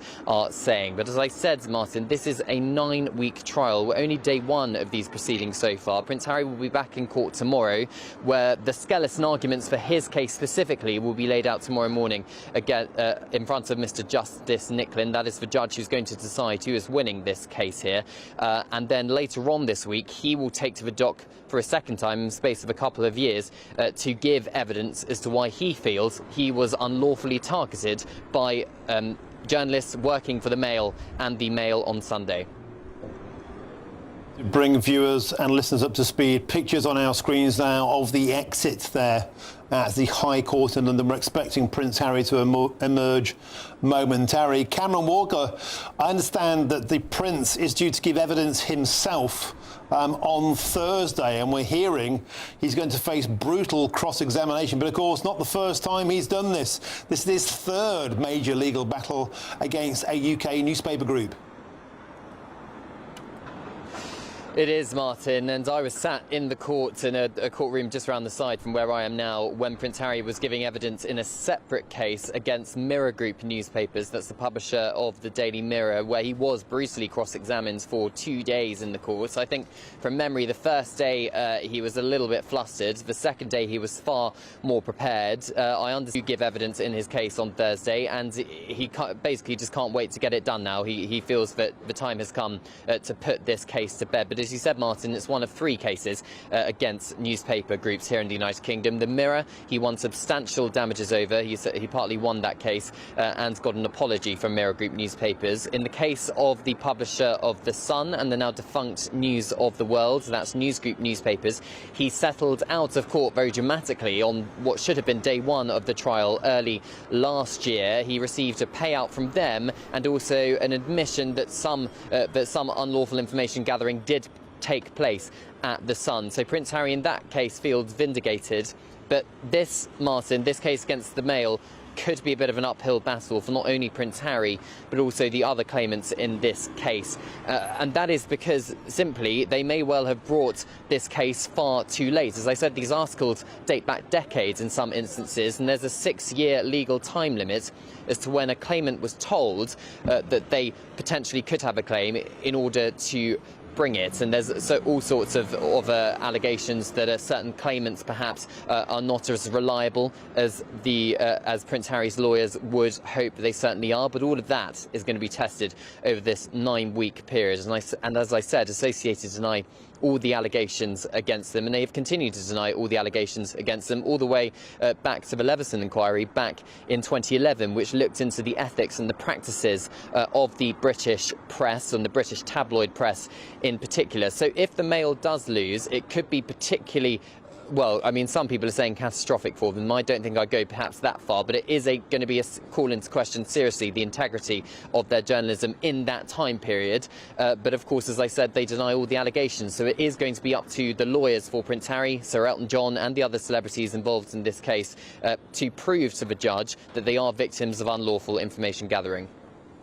Cameron Walker's superb summary. Stick with us. As soon as Prince Harry emerges, we'll zip back to you. But I've got another great story to fit in from another superb GB News reporter, because Reform UK are holding a rally this evening where Nigel Farage and Robert Jenrick will be speaking live at an event in Newark. And of course, Newark is the constituency where Robert Jenrick is the MP, now for Reform, previously for the Conservatives. Well, let's now cross to GB News' national reporter Jack Carson, who is live for us there in Newark. Jack Carson, Nigel Farage zipping around the country earlier on in London, announcing Andrew Rosendale, now a rally in Newark. Tell us all about it.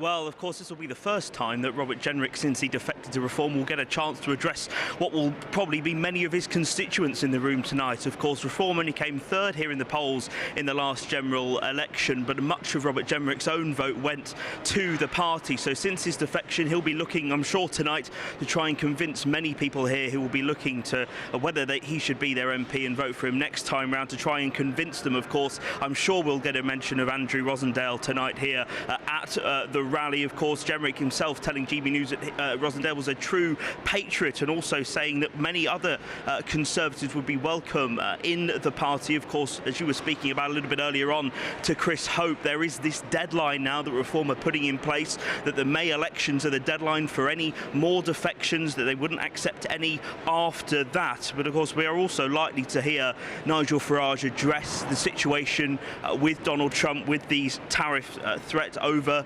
Greenland. Of course, the Prime Minister saying this morning, saying that this was a moment for the whole country to pull together. But Nigel Farage himself saying today that whether Trump was bluffing or not, it's difficult to tell, but saying to see economic threats against a country that's been considered to be your closest ally is not the kind of thing we would expect. He said he would have words with the American administration when Nigel Farage heads to Davos and the World Economic Forum on Wednesday on this issue. But he said if he falls out with his own allies and leaves America isolated, that would be a very bad place to be. Of course, Robert Jenrick joining Reform. Zia Youssef, the head of policy for the party, saying today that it could be a secret weapon for them, saying it makes it more likely that we win the next general election, saying that Nigel Farage last July, of course, Jenrick saying last July, of course, that Nigel Farage's party should give Mr. Youssef the boot when he said a member of his own team accidentally pressed like on an anti-Semitic post on X. Of course, Mr. Youssef then apologised to that, but of course now, of course, with Jenrick as part of the party, this is a big moment this evening for him to address supporters here in Newark, to see exactly how he might be able to persuade them to vote for him next time round. People already starting to arrive here. Robert Jenrick himself has arrived here at the venue, and we're looking out exactly, I'm sure he'll set out like he did earlier in the last week, exactly what some of the reasons why he left the Conservative Party. We know Kemi Badenoch has been very open around the trustworthy levels of Robert Jenrick now that he has left. Of course, as Chris Hope was mentioning earlier on, this meeting she's holding later tonight about whether really the Conservative Party can stop any more defections to the Reform Party. But certainly there will be some convincing going on tonight here in Newark as Robert Jenrick addresses what will be many of his constituents for the first time. Jack Carlson, it'd be interesting to see how the local electorates respond. I know the area well, as I've said to you before. My dad lives in the neighbouring constituencies. Beautiful place, Newark. They've been very, very loyal to Mr. Jenrick. He's very, very well liked in the area. I wonder if that's what kept his seat safe from the turquoise tidal wave. We've seen a by-election on the council level in Newark that stayed blue, but I think Robert Jenrick was endorsing the candidate, very, very much involved. All eyes now will be on the next polling in that constituency. Will the voters stay loyal to Robert Jenrick and flip towards Reform?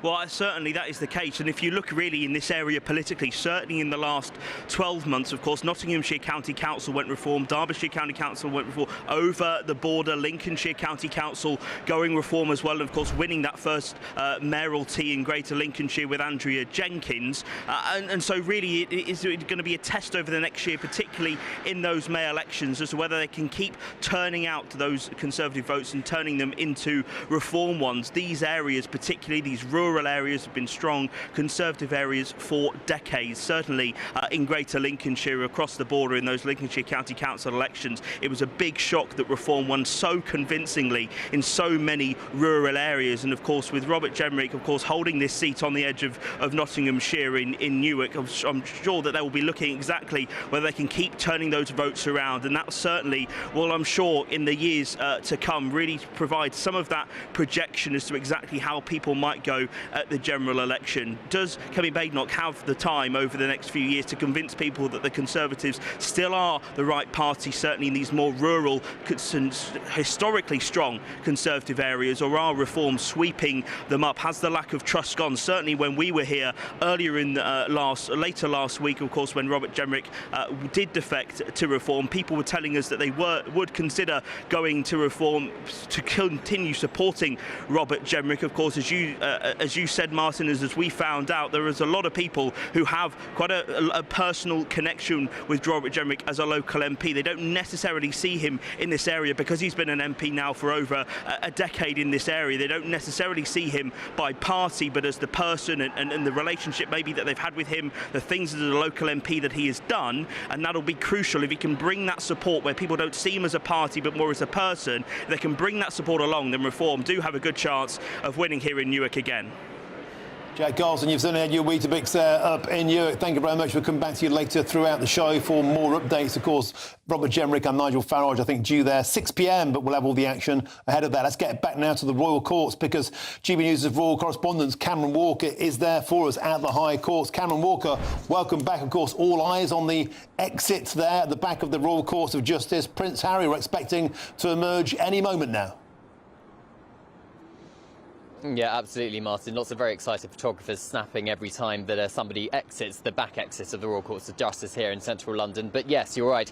Prince Harry has left the court for the remainder of the day. Court is no longer in session. It is the first day of a 9-week trial into the alleged unlawful information gathering practices carried out at both the Mail and the Mail on Sunday. So it is Prince Harry and 6 other co-claimants who are basically alleging that the Mail targeted them in order to write stories about them. Now, Associated Newspapers, who is the publisher of the Mail and the Mail on Sunday, deny all the allegations against them and have consistently done so. A spokesperson for them tell me that the claims are preposterous even, and without foundation. Now, I've been sat in court alongside Prince Harry and Liz Hurley, the actress, Sadie Frost, the actress, and the former Liberal Democrat Minister, Sir Simon Hughes, who have been listening to the what's called the skeleton arguments, the opening arguments, essentially, from their lawyer, David Sherborne, who's been trying to convince the judge, in summary, why they believe they are victims of unlawful information gathering. And just to recap, for Prince Harry's case, he alleges that unlawful information gathering was carried out by private investigators on the behalf of Mail and Mail on Sunday journalists to write intrusive and unlawful articles between 2001 and 2013, specifically voicemail interception, but also the blagging of private information, specifically, David Sherborne alleged, to get the flight details of his then-girlfriend Chelsea Davy on a flight from London Heathrow to Cape Town. And there's an email chain which was read out in court, basically between the Daily Mail journalist and this private investigator, basically suggesting that they should plant somebody in the seat next to Chelsea Davy on the flight to get information, perhaps, or presumably, about Prince Harry. As I said, that is something that Associated Newspapers deny. As you can see on your screens, for those of you watching on television, these are live pictures from the back exit of the High Courts, the Royal Courts of Justice in central London, where any moment we are expecting Prince Harry to emerge. He appears calm. He appeared quite composed in the courtroom. Of course, he was only listening today. It's later on this week that he will take to the dock to give his own evidence. A spokesperson tells me that he is confident and ready to do so. I also understand that Prince Harry is kind of, really wants to just get this over and done with now, Martin, because this is the third such litigation when it comes to Prince Harry's war against the battle with his battle against the British tabloid newspapers. He sued the Mirror, he won damages and got an apology. He tried to sue the Sun, they settled out of court, he won money from them, and also an admission that unlawful information gathering took place. So, Martin, this is essentially the final showdown when it comes to Prince Harry and the alleged unlawful information gathering for the Daily Mail and the Mail on Sunday. As I said, Associated Newspapers tonight, all the allegations against them. So we understand, Cameron Walker, forgive me, I was talking to Chris Hope there about a political exclusive we just had roll in. It's never non-stop today, what a Monday. But back to this story. We understand that Prince Harry is due to give evidence himself on Thursday. And with everything to play for, Cameron Walker, he's going to be ruthlessly and meticulously cross-examined. Yes, Martin, the current plan is for him to give evidence in the dock on Thursday. Of course, this is certainly not his first rodeo. I remember sat in the courtroom with him a couple of years ago now when he was suing the publisher of the Daily Mirror. He was in the dock for 2 days, obviously being asked questions from his lawyer, but also being brutally cross-examined by the Mirror Group barrister. He was, I think, from looking back at the Mirror, he was less prepared on day 1. Day 2, he was far more prepared. He's only scheduled in this separate case against the Daily Mail to give evidence for one of those days. We're not entirely sure if it could, of course, go on for slightly further on, but of course, because he's been here before and he knows what to expect, perhaps he will be slightly better prepared. And as I said, his spokesperson has told me that he is confident and ready. He clearly feels like he's a victim. Associated newspapers and their journalists clearly deny all allegations of wrongdoing. But more than that, Martin, Associated newspapers are prepared to put several of their former and current staff members on the stand to defend their journalism. They are absolutely adamant that the stories written about Prince Harry and the other claimants in this case, the information to write those stories was obtained legitimately with legitimate sources, and it was all above board, and there was no illegality taking place whatsoever. That is not what Prince Harry believes. It's not what the other 6 co-claimants believe either, which is why we have got to this brutal High Court showdown here, which is going to cost an absolute fortune, Martin, on both sides. The total legal costs for Prince Harry and his co-claimants and Associated newspapers is expected to be around £40 million, which is perhaps why you've got 7 co-claimants going at this together. We know, of course, that Elton John has a lot of money, Prince Harry has a lot of money as well, and others, because it would probably be quite difficult for these co-claimants to go alone, which is why they're kind of teaming up for this battle against Associated newspapers. But Associated newspapers were not prepared to settle outside of court, like the publisher of The Sun and the former News of the World, that's News Group newspapers, in a separate case. They are not settling out of court. They are prepared to fight in this 9-week trial. So it is going to be all eyes perhaps on the High Court for the next 9 weeks, and then it's up to the judge to make their decision. It could be perhaps very damaging for the Mail if they are found to have carried out unlawful practices. But as I said, they deny all the allegations against them. Thank you, Cameron Walker. As we patiently await the emergence of Prince Harry, they're keeping his good old friends and the paparazzi waiting as ever. Cameron Walker, excellent commentary. We'll come back to you when it all kicks off. But look, as I just alluded to in the link there... No, that's not him, Chopper. Here he is. Here we go. Here's the moment. Prince Harry finally emerged. There he is, finally emerged from the raw course of justice. The man of the moment kept us waiting around about 25 minutes. Fair play. He is a prince. Cameron Walker, Prince Harry finally emerged. There he is, yeah, giving a bit of a wave and a smile to the press, which is ironic, really, because he's suing the publisher of the Mail and the Mail on Sunday. But, yeah, flanked by his security guards and one close aide there. He was very calm and composed inside the courtroom. Of course, he's going to be back here tomorrow as well and give evidence on the Thursday. And Harry clearly is fine to be seen in this instance. He is smiling, he is waving to members of the press. A spokesperson says that he is incredibly confident and he'll be back there tomorrow. So I think expect to see a lot more scenes like this this week, Martin. Thank you, Cameron Walker. There was Prince Harry emerging, and maybe he's been tearing his hair out with anxiety, but I've got to say, yeah, he's getting a bit thin on the top there. I digress. Maybe that's the point. This is all making his hair fall out. He's so stressed by it all. Well, quite possibly, Martin. Who knows? Yeah, he's. I don't think he's stressed. He seemed pretty composed inside the courtroom, and outside the courtroom as well. He's clearly, you can see him in those pictures there, can't you? That he is relatively relaxed. Of course, he's come back to the UK on a number of occasions over the last year or so. He doesn't have his own Metropolitan Police security. He only has his own private security guards, the court security guards there flanking him, and a close aide as well. And he is expected to be here all week. Tomorrow he'll be back listening to more opening arguments. We suspect probably on Wednesday he's going to be going through all of his notes, prepared for, of course, on Thursday, what's scheduled to be his showdown, his time in the dock, his time in front of the press, giving his evidence as to why he believes he was a victim of unlawful information gathering between the years, well, kind of 20 years or so ago, kind of the noughties, the 2000 to 2011, roughly, in this case. But, of course, we'll be right back here tomorrow, Martin, with the very latest, and, of course, bringing you up to date on Thursday when he gives his evidence.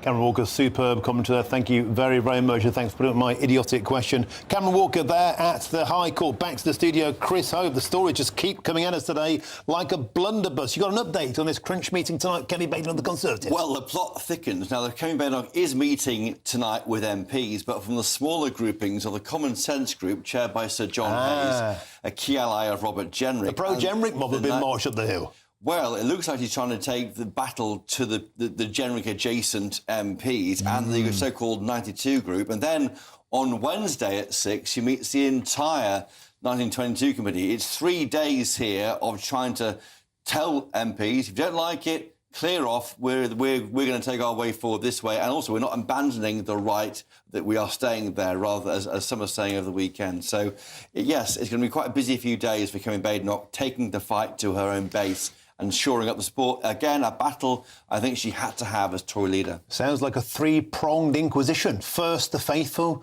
and then leading to the entire masses. My way or the highway. Kemi Badenoch getting tough. That's right, it really is. And I think she had to do it, and here it is. And this long letter now, which is now doing rounds, this letter that was leaked earlier, makes it very clear. She says, you know, if you want to move on, you can. Superb stuff now. Thank you very much, Chris. So, play more to come in the next hour, including yet more unwanted record for the Prime Minister. He smashed the records of small boat arrivals. That's next on GB News.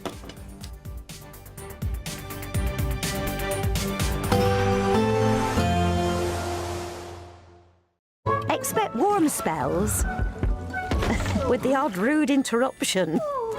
Boxed Boilers sponsors the weather on GB News. Hello, good afternoon. Welcome to your latest GB News weather update brought to you from the Met Office. A cloudy picture for the rest of today.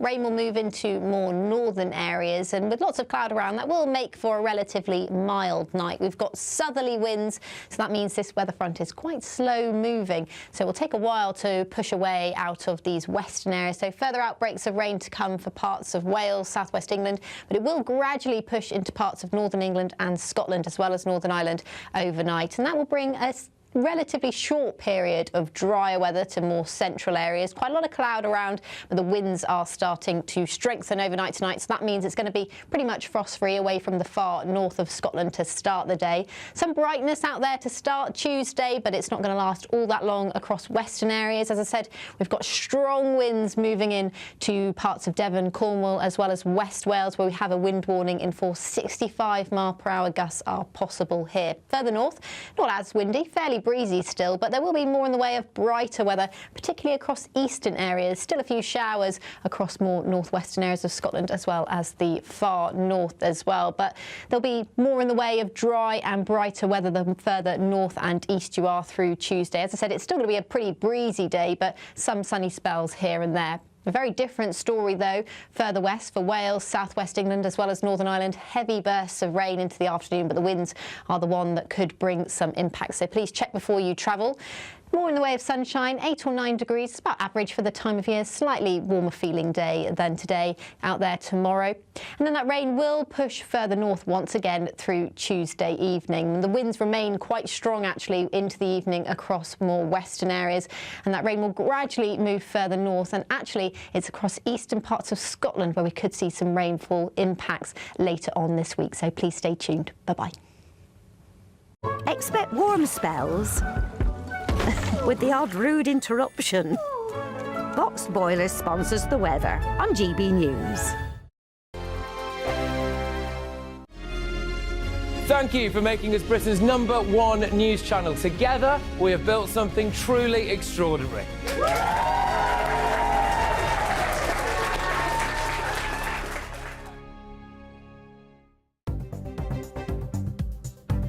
Good afternoon. This is the latest AI travel news from GBNews.com. On the A9 southbound, traffic is partially blocked between Balhaldy and Dunblane following a road traffic incident. So take care through the area, expect queues, and allow extra time for delays. In Staffordshire, the A5 northbound exit slip to the A453 is slow moving with congestion, so approach with caution and be prepared for stop-start conditions. On the trains, Gatwick Express has no service, and Grand Central is facing major disruption between Stevenage and London, with delays and possible cancellations. For more travel news, go to gbnews.com. An incredible £85,000 in tax-free cash could be yours. Hi, I'm Jane. I won £54,321 with the Great British Giveaway. Oh, definitely please enter. It is real, and that one text has has just made my life 100% better. For another chance to win £85,000 cash, text cash to 63225. One entry costs £2.50 plus one standard network rate message. Or text bonus to 63225. 5 entries cost £5 plus one standard network rate message. Go to gbnews.com/win. Entries start at £2.50. Call 0903 686 3232. Calls cost £2.50 plus your network access charge. Or post your name and number to GB18 PO Box 8690 Derby DE1 9TT. UK only. Entrance must be 18 or over. Lines close at 4 p.m. on the 30th of January. Please check the closing time if listening or watching on demand. Good luck. I'm Michelle Dewberry. This is Jubes & Co. with you. Hello everyone, Patrick Christie is here with GB News, Britain's news channel. Access the stories that matter to you. Take the GB News family with you on any device. And as long as you have an internet connection, tune in to GB News anywhere on the planet or beyond.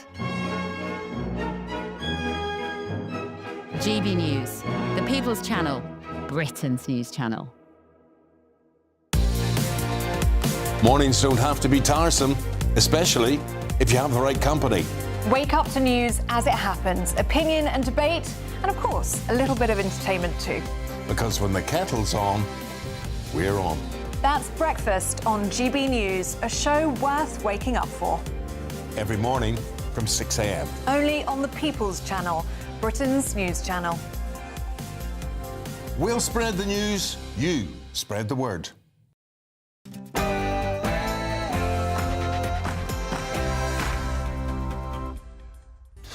Very, very good afternoon to you. It's 5 p.m. Happy Monday. Welcome to the Martin Daubney Show here on GB News, broadcasting live across the UK. All the very latest news, debate and analysis all the way through until 6 p.m. We've got a stonking show. Here's what's on today's menu.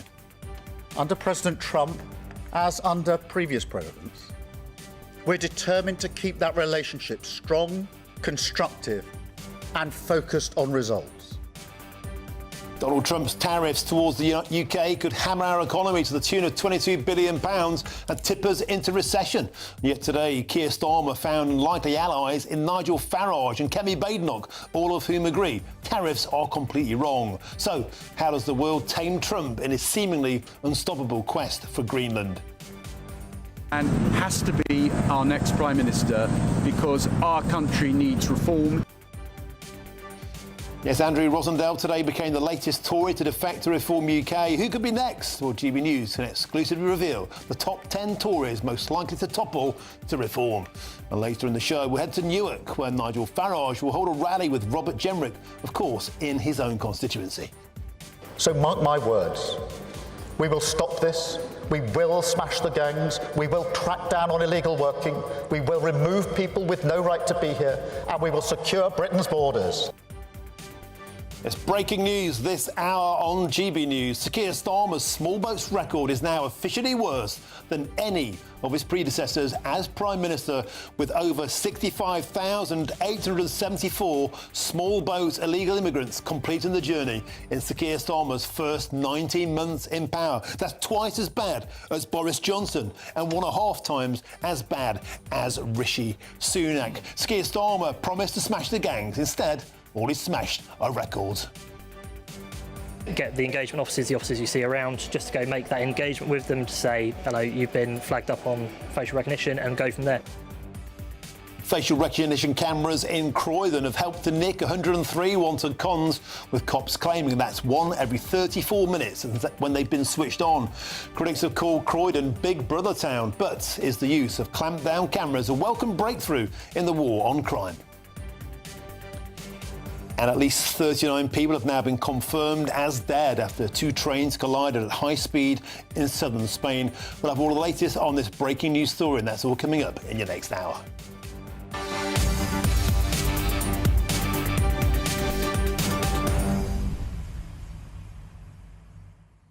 Welcome to the show. Pleasure to have your company. A day of double trouble for the leaders of both the Labour Party and the Conservative Party. Breaking news on both fronts on this show today. First of all, Sir Keir Starmer now officially the worst Prime Minister when it comes to dealing with the small boats crisis, or actually not dealing with it. A record has been smashed. The gangs haven't, the record has. Official data from GB News today, from Jack Walters on our digital desk and Mark White. Keir Starmer now twice as incompetent as Boris Johnson, 1.5 times as incompetent as Rishi Sunak. Meanwhile, an emergency meeting tonight's been called, we understand, from the Robert Jenrick loyalists marched into Kemi Badenoch's office. Will they be carpeted by Kemi? All coming up on the rest of the show. So excited, I'm stumbling to get my words out. GBnews.com/you'll say is the way to get in touch. We'll use that QR code right there. Enough of me. Let's get the news headlines with Sam Francis.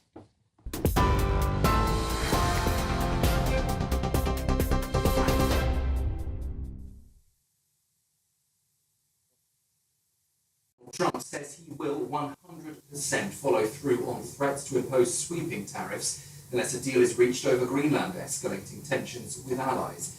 The US president refused to rule out using force to seize the island, replying no comment when asked directly by media, after insisting America needs to compete and complete for total control. Alliances endure because they're built on respect and partnership, not pressure. That is why I said the use of tariffs against allies is completely wrong. It is not the right way to resolve differences within an alliance. Such measures hurt British workers, British businesses, and the British economy. And that is why I've been so clear on this issue. A trade war is in no one's interest. And my job is always to act in the UK's national interest. Well, apologies there for the slight audio issue. We were, of course, hearing from Sir Keir Starmer, the Prime Minister, commenting on the threat from President Donald Trump to impose tariffs on the UK and Europe, unless, he says, the President of the United States, unless Greenland is given to the United States and taken away from Greenland. In other news this hour, Prince Harry has launched his latest courtroom battle against the tabloids as a major privacy trial got underway in London. The High Court heard claims that the publisher of the Daily Mail used private investigators and so-called blaggers to gather information unlawfully. Allegations the company strongly denies. Prince Harry is one of 7 claimants alongside Elton John, Liz Hurley and Sadie Frost, who say their private lives were repeatedly targeted. Well, Prince Harry is expected to give evidence later this week in what is now his 3rd major legal fight with the UK press. In Spain, investigators probing the country's deadliest rail disaster in years say they have now found a broken joint on the track near the site of that crash. At least 39 people were killed when a high-speed train derailed, crossed onto the opposite line and collided with an oncoming service, leaving more than 100 injured. Witnesses described the wreckage as a mangled mess, with 75 people still in hospital, of which 15 are in a serious condition. Spain's Prime Minister Pedro Sánchez has declared 3 days of national mourning and promised a full and transparent investigation. A senior Conservative MP has defected to Reform UK, saying that Britain needs radical change and accusing his former party of betrayal. Andrew Rosendale, the MP for Romford for 25 years, says he lost trust in the Conservatives over the decision to hand the Chagos Islands to Mauritius and has quit as Shadow Foreign Minister. Standing alongside Nigel Farage, he said the party had failed to defend Britain's interests. The Conservatives, though, accuse him of stabbing colleagues in the back, while Labour says it shows a failed and a dying Tory party. Well, earlier today, Andrew Rosendale spoke to our political editor here on GB News, Chris Hope. But I believe that our country is more important than any political party. Putting Britain first has got to be the objective of why we're in politics. And so I think I look at the country today and I'm quite frightened about the way we're heading. And we need something radical. We can't keep this seesawing between Labour Conservative and nothing much changing. We need something radical, something new to rescue Britain. And just before I hand you back to Martin, some breaking news into us in the newsroom. Legendary Italian fashion designer Valentino Garavani has sadly died at the age of 93. his foundation confirming in the last few minutes. Known around the world, of course, simply as Valentino, he passed away at his home in Rome, surrounded by family and loved ones. Tributes expected for the pioneering designer, whose name became synonymous with Italian elegance and haute couture. For further details, stay with us here on GB News. We will bring them straight to you. Now, though, let's take a quick look at the markets. Cheers Britannia Wine Club proudly sponsors the GB News Financial Report. 8 minutes past 5, the markets for you. The pound will buy $1.341 and €1.1531 euros.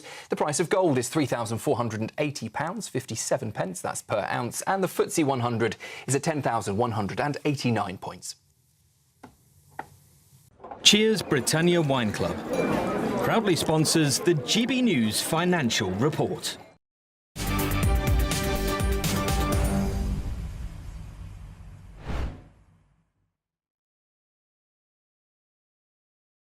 What is now officially worse than any of his predecessors as Prime Minister. GB News can exclusively reveal. Let's cross live now to GB News' Homeland Security Editor, Mark White, for all of the latest. Mark White, Keir Starmer promised to smash the gangs. All he's smashed his record. Yeah, it is a significant story, there's no doubt, because when Sir Keir Starmer took office in the summer of 2024, it was his avowed aim to try to smash those criminal gangs. He felt a law enforcement approach was by far the best approach. He described the previous government's Rwanda as simply a gimmick. Well, he's had 19 months in office, but the numbers have only gone in one direction. And today, the news that's come from of my colleagues in GB News Digital, Jack Walters, who's done some excellent work in crunching all the numbers, along with our producer Chris down in Dover, is always there on the cliff tops giving us an accurate account of the numbers arriving into that Kent port. They show us that now he is officially the worst Prime Minister in terms of his record in stopping the small boat. So if you compare that to Boris Johnson, who was in office for 39 months, 65,815 small boat migrants arrived during those 39 months. Look at Sir Keir Starmer's records. In just 19 months, he has seen now 65,874. That milestone figure was passed at 3:45 this afternoon when the Border Force vessel Volunteer arrived into Dover with the final group of migrants that crossed illegally today, some 65 on board. That smashed that record for Sir Keir Starmer.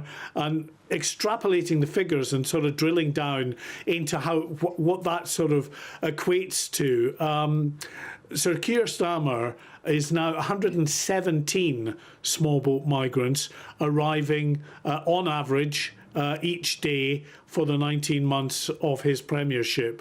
Look at Boris Johnson, the 39 months that he was in, and it's half that. 58 migrants per day on average were arriving under Boris Johnson. And then if we take a look at Rishi Sunak, with just over 50,000 migrants that arrived in the 22 months that he was in office, and of course it was the issue, the predominant issue that did for his government and kicked them out of office, lost so many seats as a result.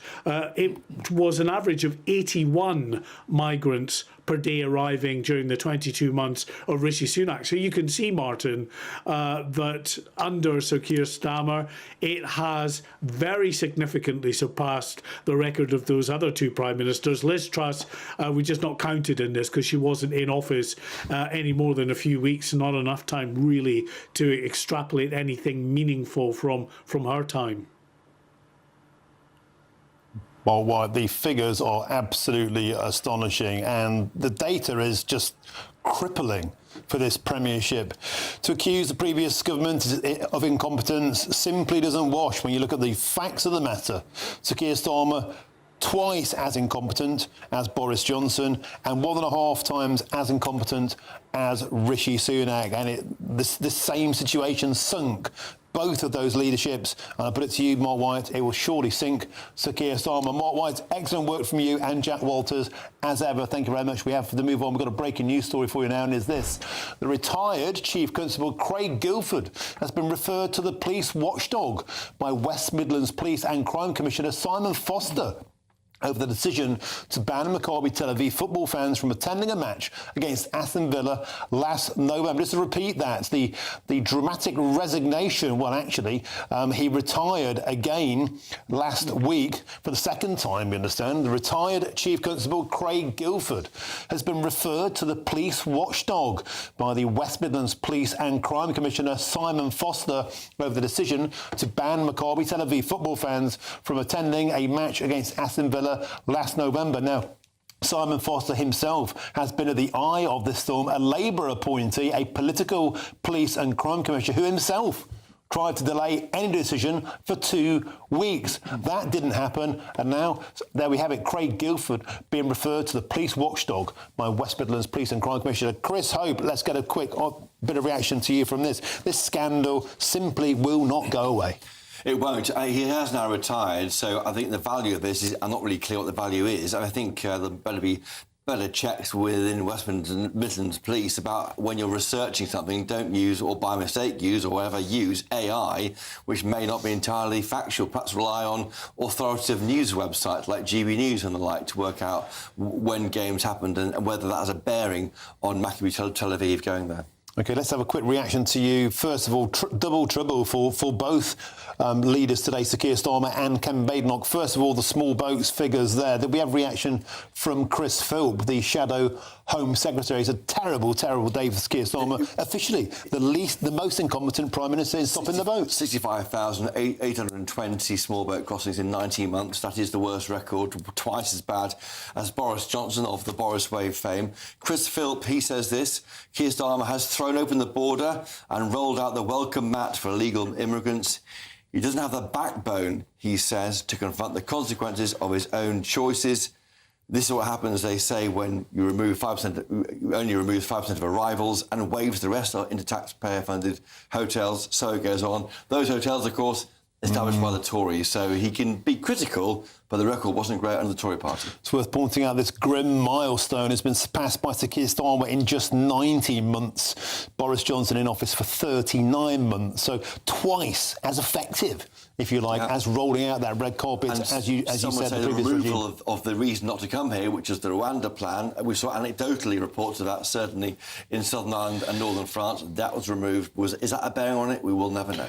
But as you just said there, it's not all tickety-boo for the Tories either. There could be a crunch meeting tonight in about 45 minutes' time. Kemi Badenoch, we understand, you're exclusive today, marching the Robert Jenrick loyalists in for perhaps a carpeting. Well, the plot has thickened on that. There are actually 3 meetings planned now by Kemi Badenoch over the next 3 days. Tonight she meets the Common Sense Group, chaired by an ally of Robert Jenrick, Sir John Hayes. High on the defection hot list. Well, yes, according to your list there produced earlier. And the 92 Group, the biggest grouping of Tory MPs, she talks to them, trying to convince them not to follow Robert Jenrick out the door. But those who aren't happy, frankly, they should go, she says, in a letter to Tory MPs sent today by Kevin Badenoch. This builds up. This is the hors d'oeuvre, Martin, the amuse-bouche before the big meeting, the mass meeting on Wednesday night of the 1922 Committee of Tory MPs. Some confusion about when that meeting was.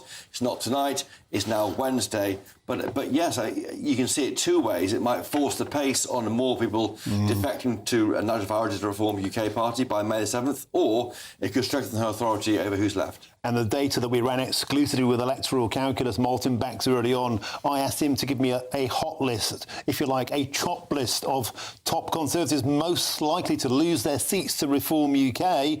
The leader of the Common Sense Group there, Sir John Hayes, the 4th most likely to lose his seat in all of the United Kingdom, to Nigel Farrell's outfit, a 78% chance his seat will swing turquoise. He is seen as a potential ringleader of the next wave of defection movements. This meeting tonight, Chris, might be setting out to chop him down at the knees on that.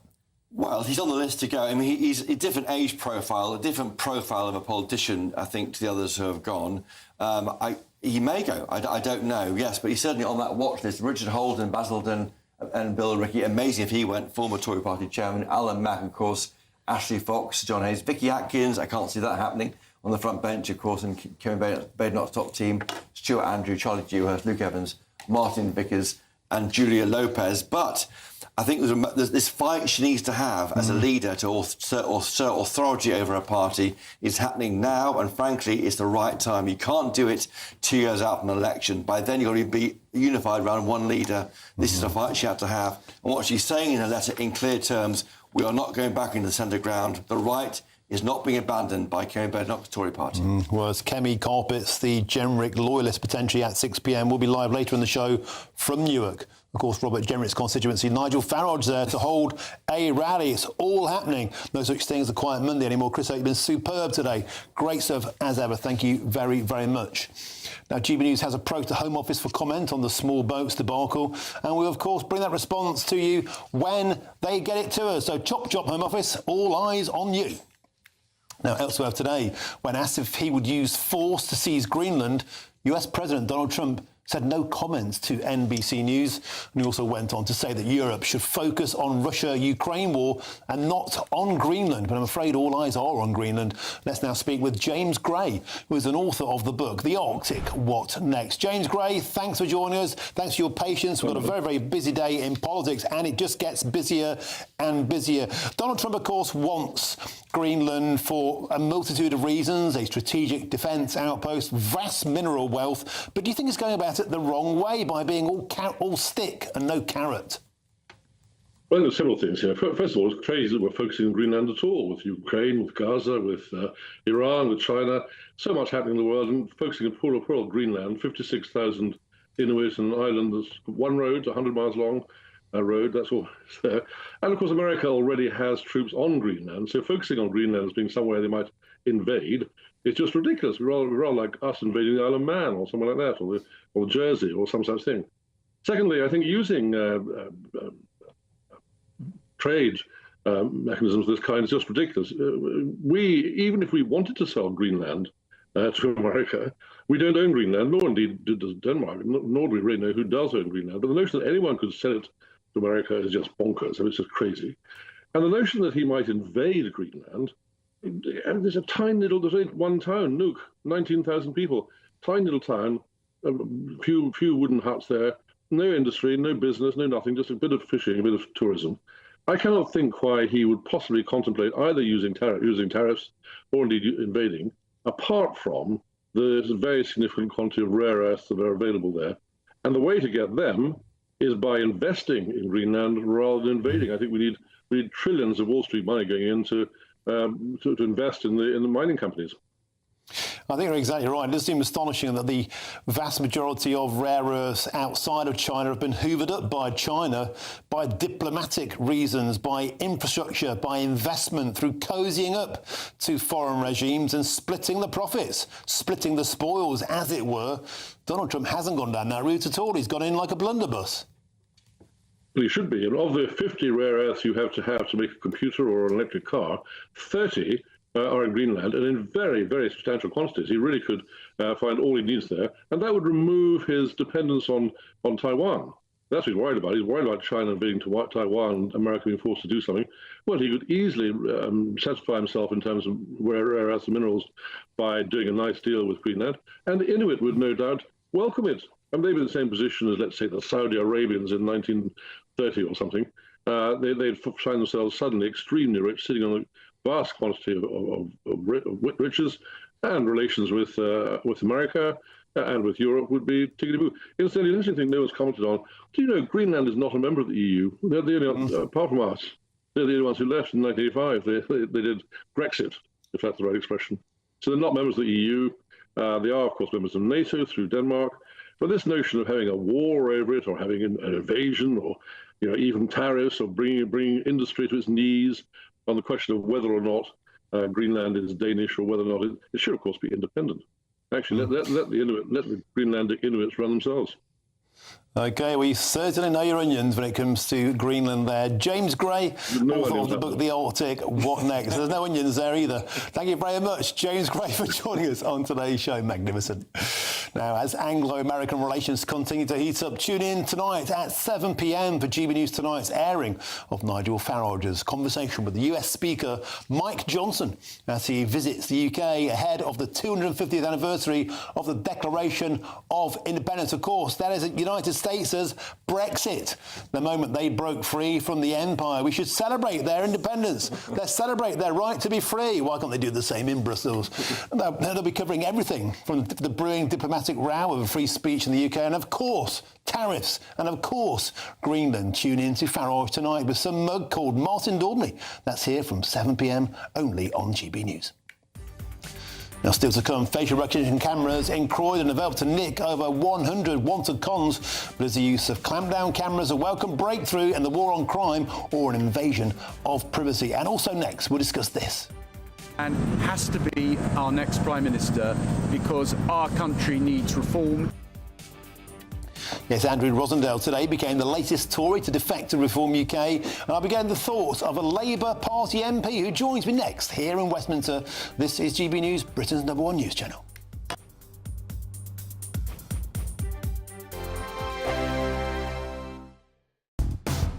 Do you trust what you're being told? Good, because neither do I. Those are just facts. I'm Alex Armstrong, and on my show, we'll expose the spin. Well, I want to answer that because you didn't let me last time, because you always speak over me. The broken promises. To deny that is denying the truth. And the hypocrisy. Needs to stop. You think we can allow? Politics, policy, parliament. Nothing is off limits. No sugarcoating, no fear of offence, just the truth laid bare. Tune in every Saturday and Sunday at 9 p.m. for Alex Armstrong Tonight, only on GB News, Britain's news channel. Decisions made in Washington aren't just shaping America, they're shaping Britain too. From migration to global security, from crime to health. Whatever happens in the White House today will be felt in your town or city tomorrow. That's why The Late Show is live from Washington, D.C. Cutting through the politics to show you what it all means for Britain. The Late Show live every night at midnight. Only on GB News, Britain's news channel. No matter the state it's in, this is our nation. Join me, Jacob Rees-Mogg, for a genuine, honest discussion on where we have been, where we are going, and where we are with the people who set the direction. Tune in to State of the Nation every Monday to Thursday, 8 to 9 o'clock. Only on GB News. Exciting news. Every Friday, my Patrick Christie's Tonight Show is going to have a twist to it. We're welcoming some special guests. You. That's right, on Fridays I'm going to be doing my show in front of a live studio audience because this show is about you and what you have to say. It's going to be the same big debates, same big topics, same big opinions. But every Friday night at 9 p.m, you are invited to come on down to Patrick Christie's Tonight to be a part of the action. Only on GB News, the People's Channel, Britain's news channel. Hi, I'm Michelle Dewberry, and my show is your opportunity to cut through all the noise and dive in headfirst to some robust debates. Ideas clash. Situation, no, isn't it? No, because the failure is you're deliberately avoiding my point. Nothing's held back. And if you think this is the end of it, wait for more. And we do not shy away from the difficult stuff. Sometimes I want to shake people and say, if only you understood. So join me on Dubes & Co weeknights at 6 p.m, only on GB News, Britain's news channel. Mornings don't have to be tiresome, especially if you have the right company. Wake up to news as it happens, opinion and debate, and of course, a little bit of entertainment too. Because when the kettle's on, we're on. That's Breakfast on GB News, a show worth waking up for. Every morning from 6 a.m. Only on the People's Channel, Britain's news channel. We'll spread the news, you spread the word.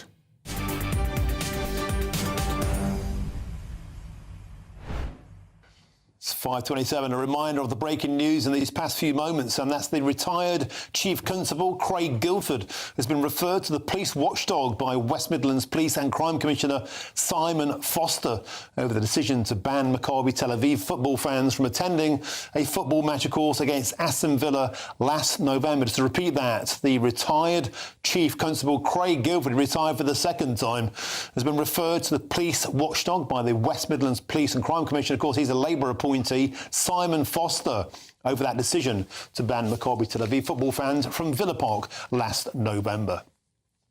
Now moving on, the Conservative Shadow Foreign Affairs Minister and the Romford MP Andrew Rosendale today defected to Reform UK, ending a lifelong association with the Tories. And now he's joined Robert Jenrick as the second MP in a week to leave the party this year. And that's fuelling speculation about Kemi Badenoch and a possible Tory meltdown. But how will the new Reform MPs fare if they were made to hold a by-election? Well, I'm joined in the studio, delighted to say, by the Labour MP for Loughborough, and that's Jeevan Sander. Jeevan, welcome to Westminster. It's a pleasure to have your company. What's your reaction, if I could, first of all, to the continuing, seemingly the hemorrhaging of MPs from the Conservative Party to Reform UK? It's surprising, right? I mean, I thought they were quite different political parties. And by the way, thank you so much for having me on. Look, we started this week with the integrity of Nadeem Zahawi, then we had the compassion of Robert Jenrick, and now we have whatever Andrew Rosendale has to offer to Reform UK. But this party, the Conservative Party, I thought we agreed on certain things. I thought we agreed about standing up to Putin. I thought we agreed on vaccines. I thought we agreed on climate change.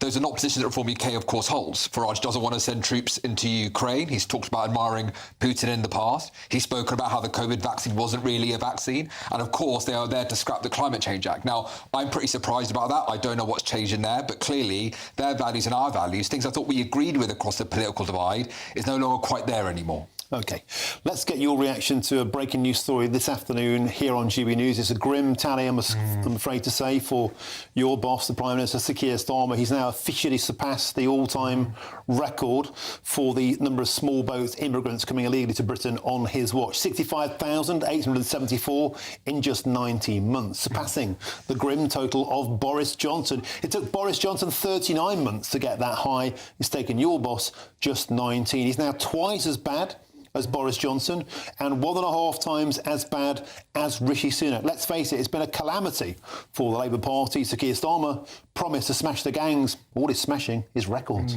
There's a lot more for us to do. Let's run up to that, right? And look, I say this as someone really proud to be in this country and proud to be British. Part of that is also controlling who comes here and who does not come here. And clearly, with that many people crossing on small boats, that is a problem, one we are addressing. Now, look, yes, it's about the beefing up of enforcement. Yes, it's the one-in, one-out deal. But absolutely every tool we have at our disposal to reduce those crossings, what we should be doing. Because, by the way, in order to make this country cohere, it's also about saying who is and is not here. Now, look, I'm really proud of this country. I'm proud that actually I've lived in this country. The colour of my skin has never made a difference to me. And part of that is about control. Part of that also about the contribution you have when we get to here. So there's a lot more for us to do on this small boats issue, quite clearly. I take that on, and so does this government. Well, Jeevan Sander, you must, you say all the tools in your disposal. You've got rid of the big bazooka, which was this Rwanda plan. It was 400 million of our money spent on that plan, axed within 2 days of becoming PM by Sir Keir Starmer. What a mistake that was. Well, not only did I not think that plan was going to work, Rishi didn't either. That's why he called the election early. If Rishi thought that plan was going to work, he wouldn't have called the election in July. He would have waited until December, saw the plan come in, saw the small boats reduce and say, you know what, I've got this plan and it works. He did not do that.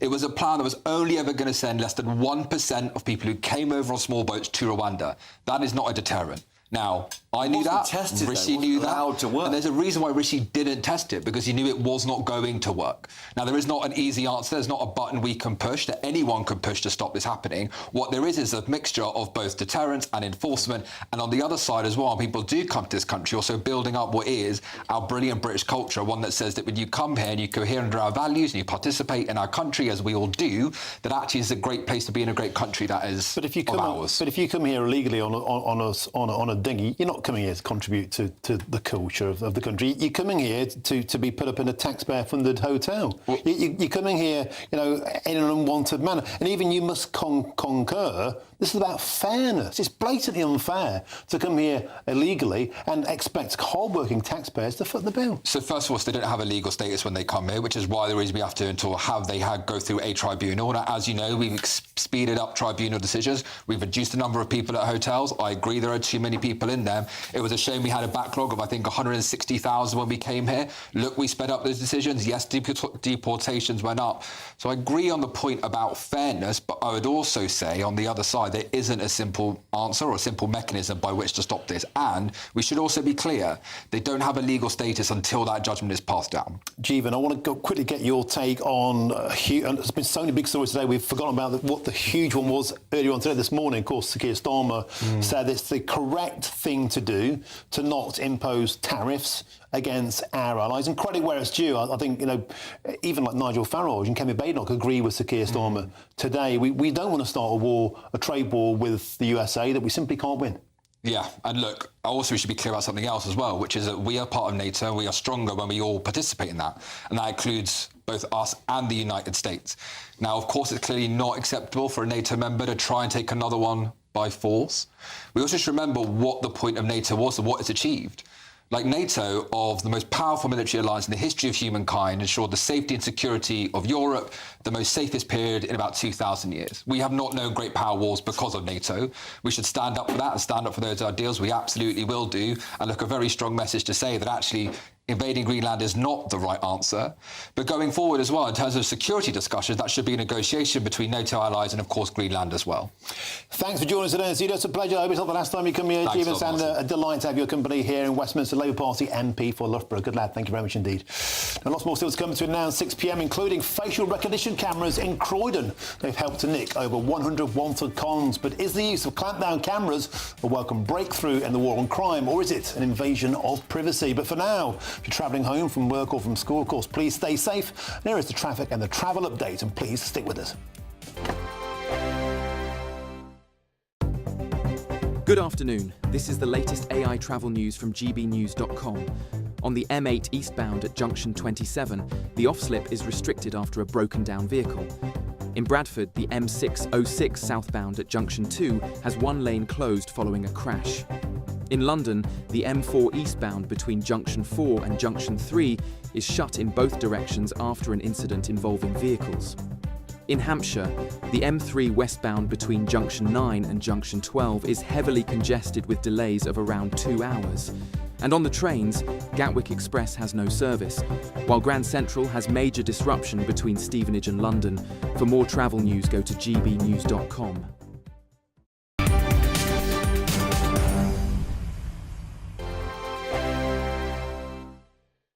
Hello, good afternoon. Welcome to your latest GB News weather update brought to you from the Met Office. A cloudy picture for the rest of today. Rain will move into more northern areas, and with lots of cloud around, that will make for a relatively mild night. We've got southerly winds, so that means this weather front is quite slow moving. So it will take a while to push away out of these western areas. So further outbreaks of rain to come for parts of Wales, southwest England, but it will gradually push into parts of northern England and Scotland, as well as Northern Ireland overnight. And that will bring a relatively short period of drier weather to more central areas. Quite a lot of cloud around, but the winds are starting to strengthen overnight tonight, so that means it's going to be pretty much frost-free away from the far north of Scotland to start the day. Some brightness out there to start Tuesday, but it's not going to last all that long across western areas. As I said, we've got strong winds moving in to parts of Devon, Cornwall, as well as West Wales, where we have a wind warning in force. 65-mile-per-hour gusts are possible here. Further north, not as windy, fairly breezy still, but there will be more in the way of brighter weather, particularly across eastern areas. Still a few showers across more northwestern areas of Scotland, as well as the far north as well. But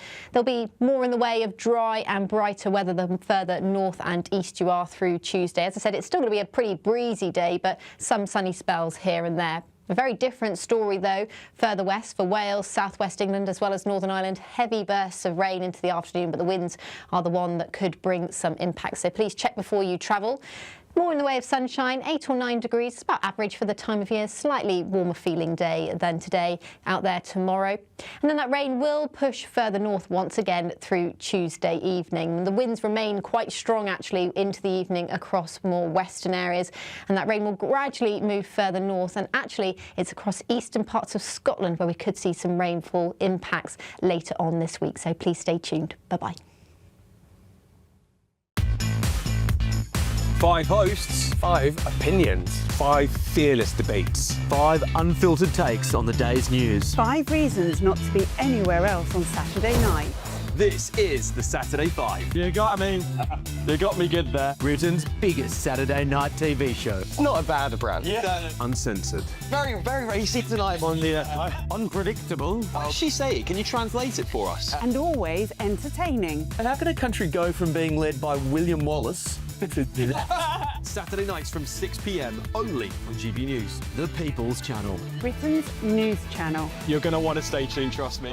Britain deserves a newsroom that puts the facts and your voice first. Well, and that's what you get on GB News. Lively debates, lively conversation. And we're not afraid to hold power to account. And each other. So join me, Andrew Pearce. And me, Miriam Cates, for Britain's Newsroom, weekdays from 9:30 on GB News.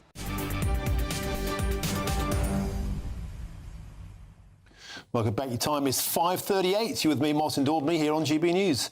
Now, Thames Valley Police are one of 7 forces rolling out a facial recognition scheme to help catch criminals. Now, some fear the technology is being used to turn Britain into a surveillance state. The Thames Valley believe that monitoring people in this way is proportionate and justified. But is it a good idea? Well, I'm delighted to be joined in the studio by a great friend of the show, the former Conservative Police and Crime Commissioner, Festus Akinbusaye. Festus, it's always a delight to have your company. Absolute pleasure. It truly is. Let's talk about Croydon. Croydon's been singled out here.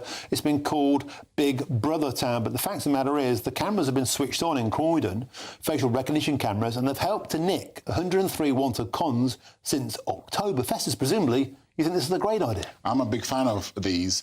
This was started initially being trialled under the previous Conservative government.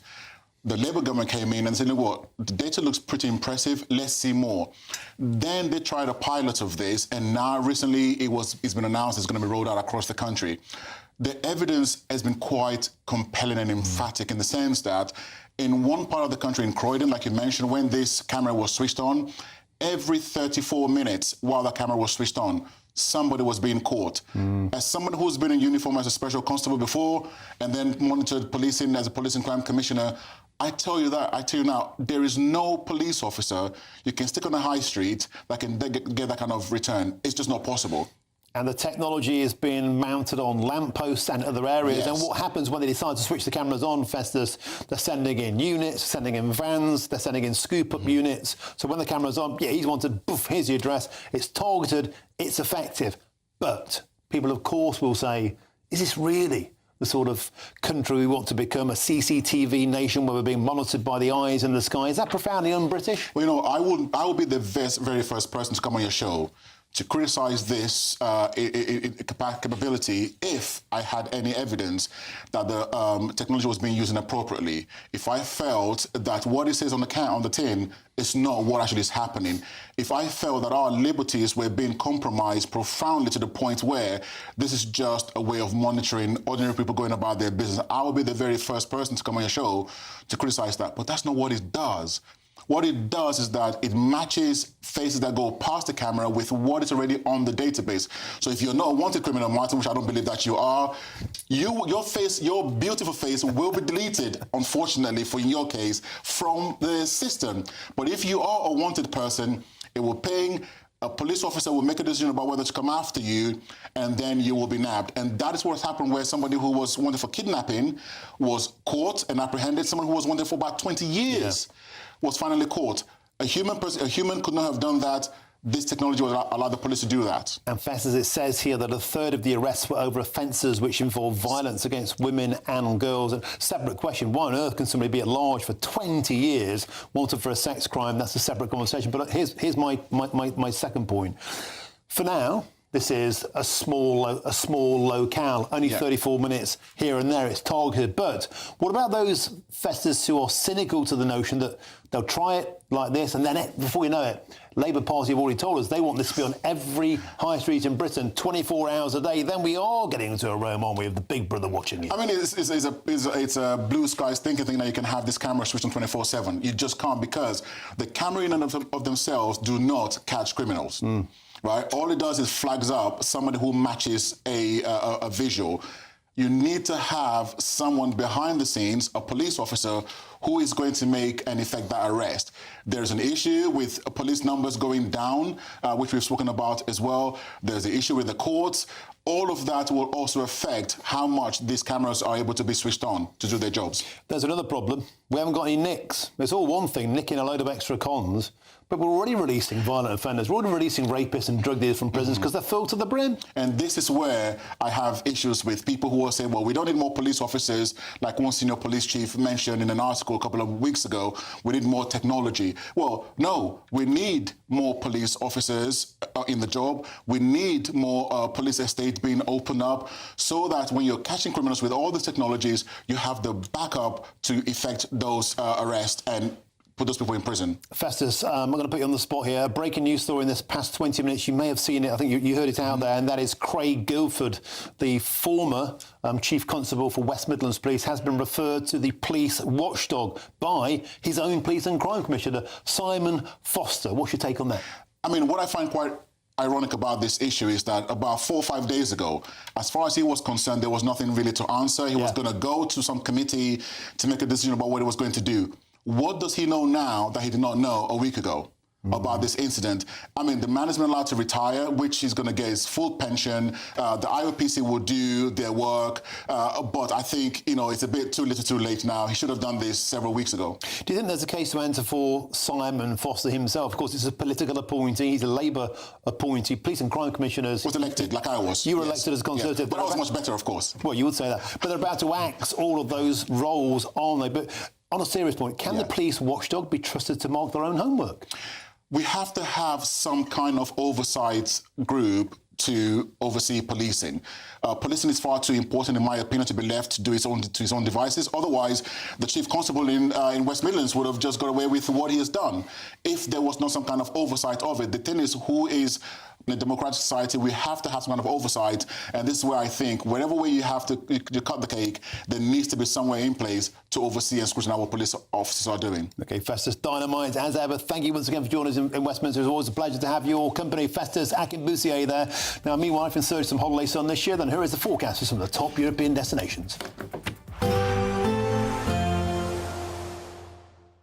Dinner under the stars tonight? That reminds me of our travel insurance. You mean All Clear Skies? All Clear Travel Insurance sponsors GB News Travel Destinations forecast. Hello there. Storm Harry, named by the Spanish Met Service, will bring some heavy rain, thunderstorms, strong winds to central parts of the Mediterranean over the next few days. Dry across Turkey and Greece on Tuesday, but rather chilly. Wet weather across Italy into the Balearics and then eastern Spain as well. Some snow over the higher ground. Dry towards Madeira, down into the Canaries, Tenerife, 18 degrees, sunny spells, where it remains warm over the next few days here. All Clear Travel Insurance sponsors GB News Travel Destinations forecast. Britain was once the envy of the world. But look around. A nation that no longer knows what it is or where it's going. A country that's broken. How do we fix Britain? How do we bring it back? Friday night with Matt Goodwin at 8 p.m. only on GB News.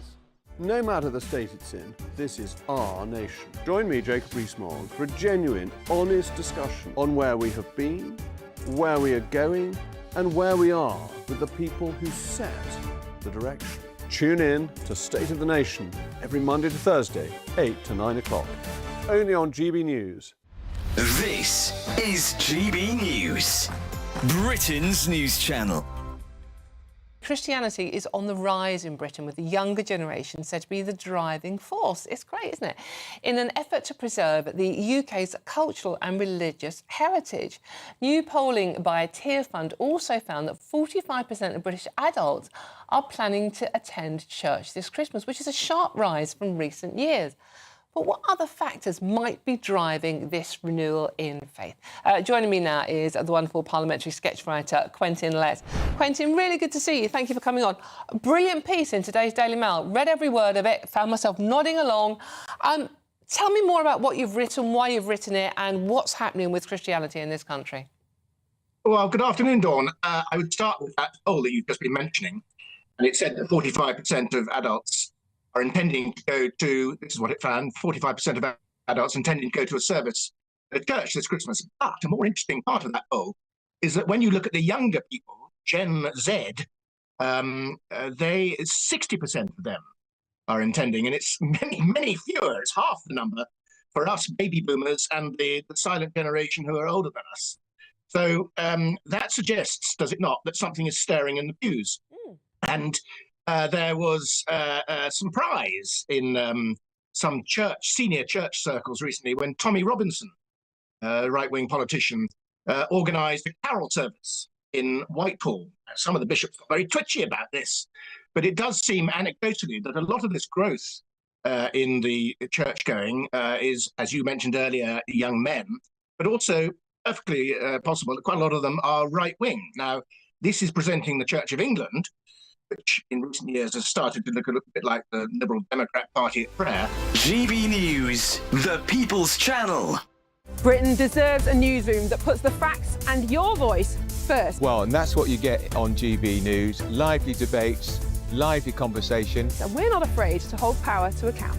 And each other. So join me, Andrew Pierce. And me, Miriam Gates, for Britain's Newsroom, weekdays from 9:30 on GB News.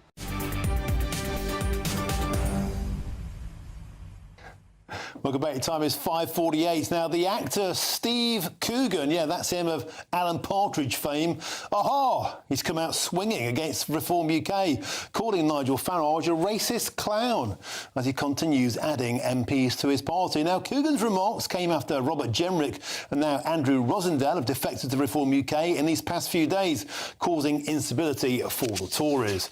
Well, Coogan also added that he thought Reform are anti-human rights because they think it's some red tape bureaucracy. Well, let's now speak to the human rights lawyer, Mahtab Aziz. Mr. Aziz, welcome to the show. It's always a pleasure to have your company. How on earth can Steve Coogan get away with calling Reform UK anti-human rights? Martin, firstly, thank you for having me on your show. First of all, let's not forget that Nigel Farage has always said that if Reform were to come into power, the first thing they do is actually get out of the ECHR. That's the first thing. So the leader of the Reform UK is himself very much against the human rights, and that's why he has explicitly said that. And also, of course, in the party policy, the Reform UK's policy is that England should, that this country should, in fact, come out of the ECHR. And that's the first point. Secondly, by virtue of the history of Mr. Farage's statements and so on, he seems to regard human rights as something of an obstacle rather than a safeguard. And that's been seen before by his references to his famous poster about breaking point and how immigrants were actually causing very severe problems for the UK, and that was. Mahtab Aziz, if I may interject, Nigel Farage would no doubt say that the desire to leave the European Convention on Human Rights is precisely because it puts the human rights of rape gangs, it puts the human rights of foreign criminals, rapists, sex crimes, violent criminals before the human rights of British citizens because we become unable to deport them. It started out with good intent. It's become a tool to keep bad people in the United Kingdom, and that's why those human rights should perhaps be withdrawn.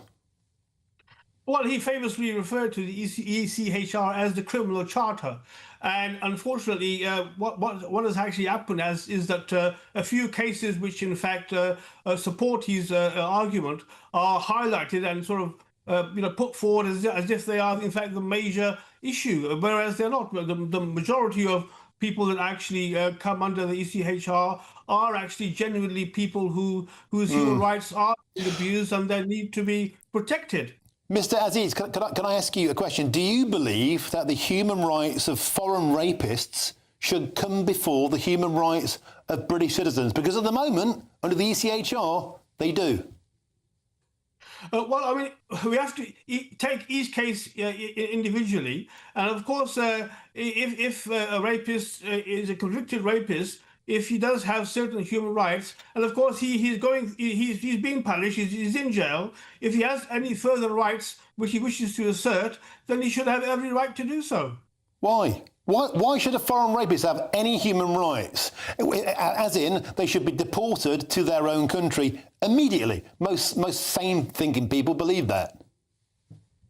Well, I mean, this country, as you know, we refer to as British values. We are accommodating, and we have always been sympathetic. Well, you don't ascribe to British values if you've raped British people, do you? No, obviously that's a criminal offence, and I'm sure that any person in that situation would have, had time to consider their wrongfulness and try to correct themselves. I mean, we can't always just banish or punish people because of criminal offence. They must be given chance to rehabilitate. Okay, well, Mr. Aziz, I think you may neatly there have rather proven my point. Mahtab Aziz, thank you very much for joining us on the show. It's always a pleasure to have your company.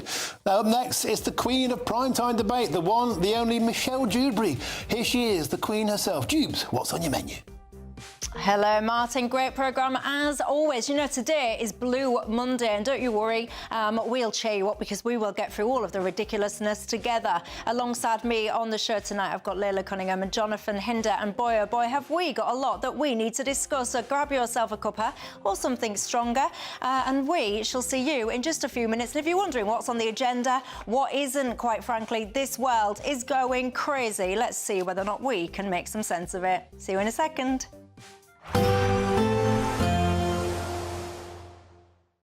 Today, clouds overhead, total zen within.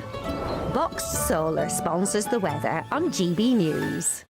Hello, good afternoon. Welcome to your latest GB News weather update brought to you from the Met Office. A cloudy picture for the rest of today.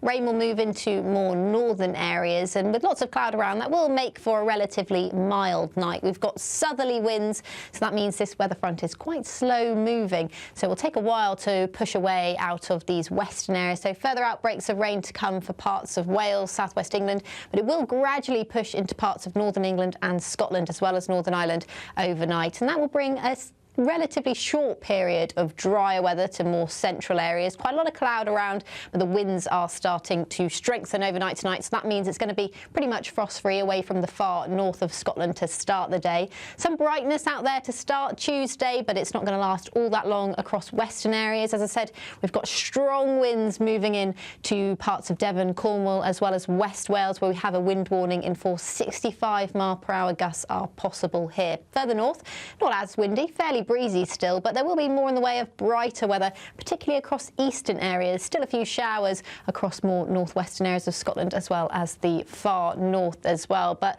there'll be more in the way of dry and brighter weather the further north and east you are through Tuesday. As I said, it's still going to be a pretty breezy day, but some sunny spells here and there. A very different story, though, further west for Wales, southwest England, as well as Northern Ireland. Heavy bursts of rain into the afternoon, but the winds are the one that could bring some impact. So please check before you travel. More in the way of sunshine, 8 or 9 degrees. It's about average for the time of year. Slightly warmer feeling day than today out there tomorrow. And then that rain will push further north once again through Tuesday evening. The winds remain quite strong, actually, into the evening across more western areas. And that rain will gradually move further north. And actually, it's across eastern parts of Scotland where we could see some rainfall impacts later on this week. So please stay tuned. Bye-bye. Today, clouds overhead, total zen within. Boxed Solar sponsors the weather on GB News. Thank you, Britain, for making GB News Radio such a huge success. Whether you're in the car, on the go, or listening at home, thank you for choosing us as your radio station. Good evening. This is the latest AI travel news from GBNews.com. The A9 is partially blocked southbound between Bulhaldy and Dunblane after a road traffic incident, so take care. On the A470 northbound from Corriton to Taffs Well, congestion is building. In Greater Manchester, the M66 northbound is slow between Junction 1 and the A56, with delays of 15 minutes. In Hampshire, the M3 westbound is heavily congested between Junction 9 and Junction 12, with delays of around 1.5 hours. And on the trains, Gatwick Express has no service, while Avanti West Coast is disrupted via Shrewsbury, Stafford, Wolverhampton, Stockport and Manchester Piccadilly. For more travel news, go to gbnews.com. An incredible £85,000 in tax-free cash could be yours. Hi, I'm Jane. I won £54,321 with the Great British Giveaway. Oh, definitely please enter. It is real, and that one text has just made my life 100% better.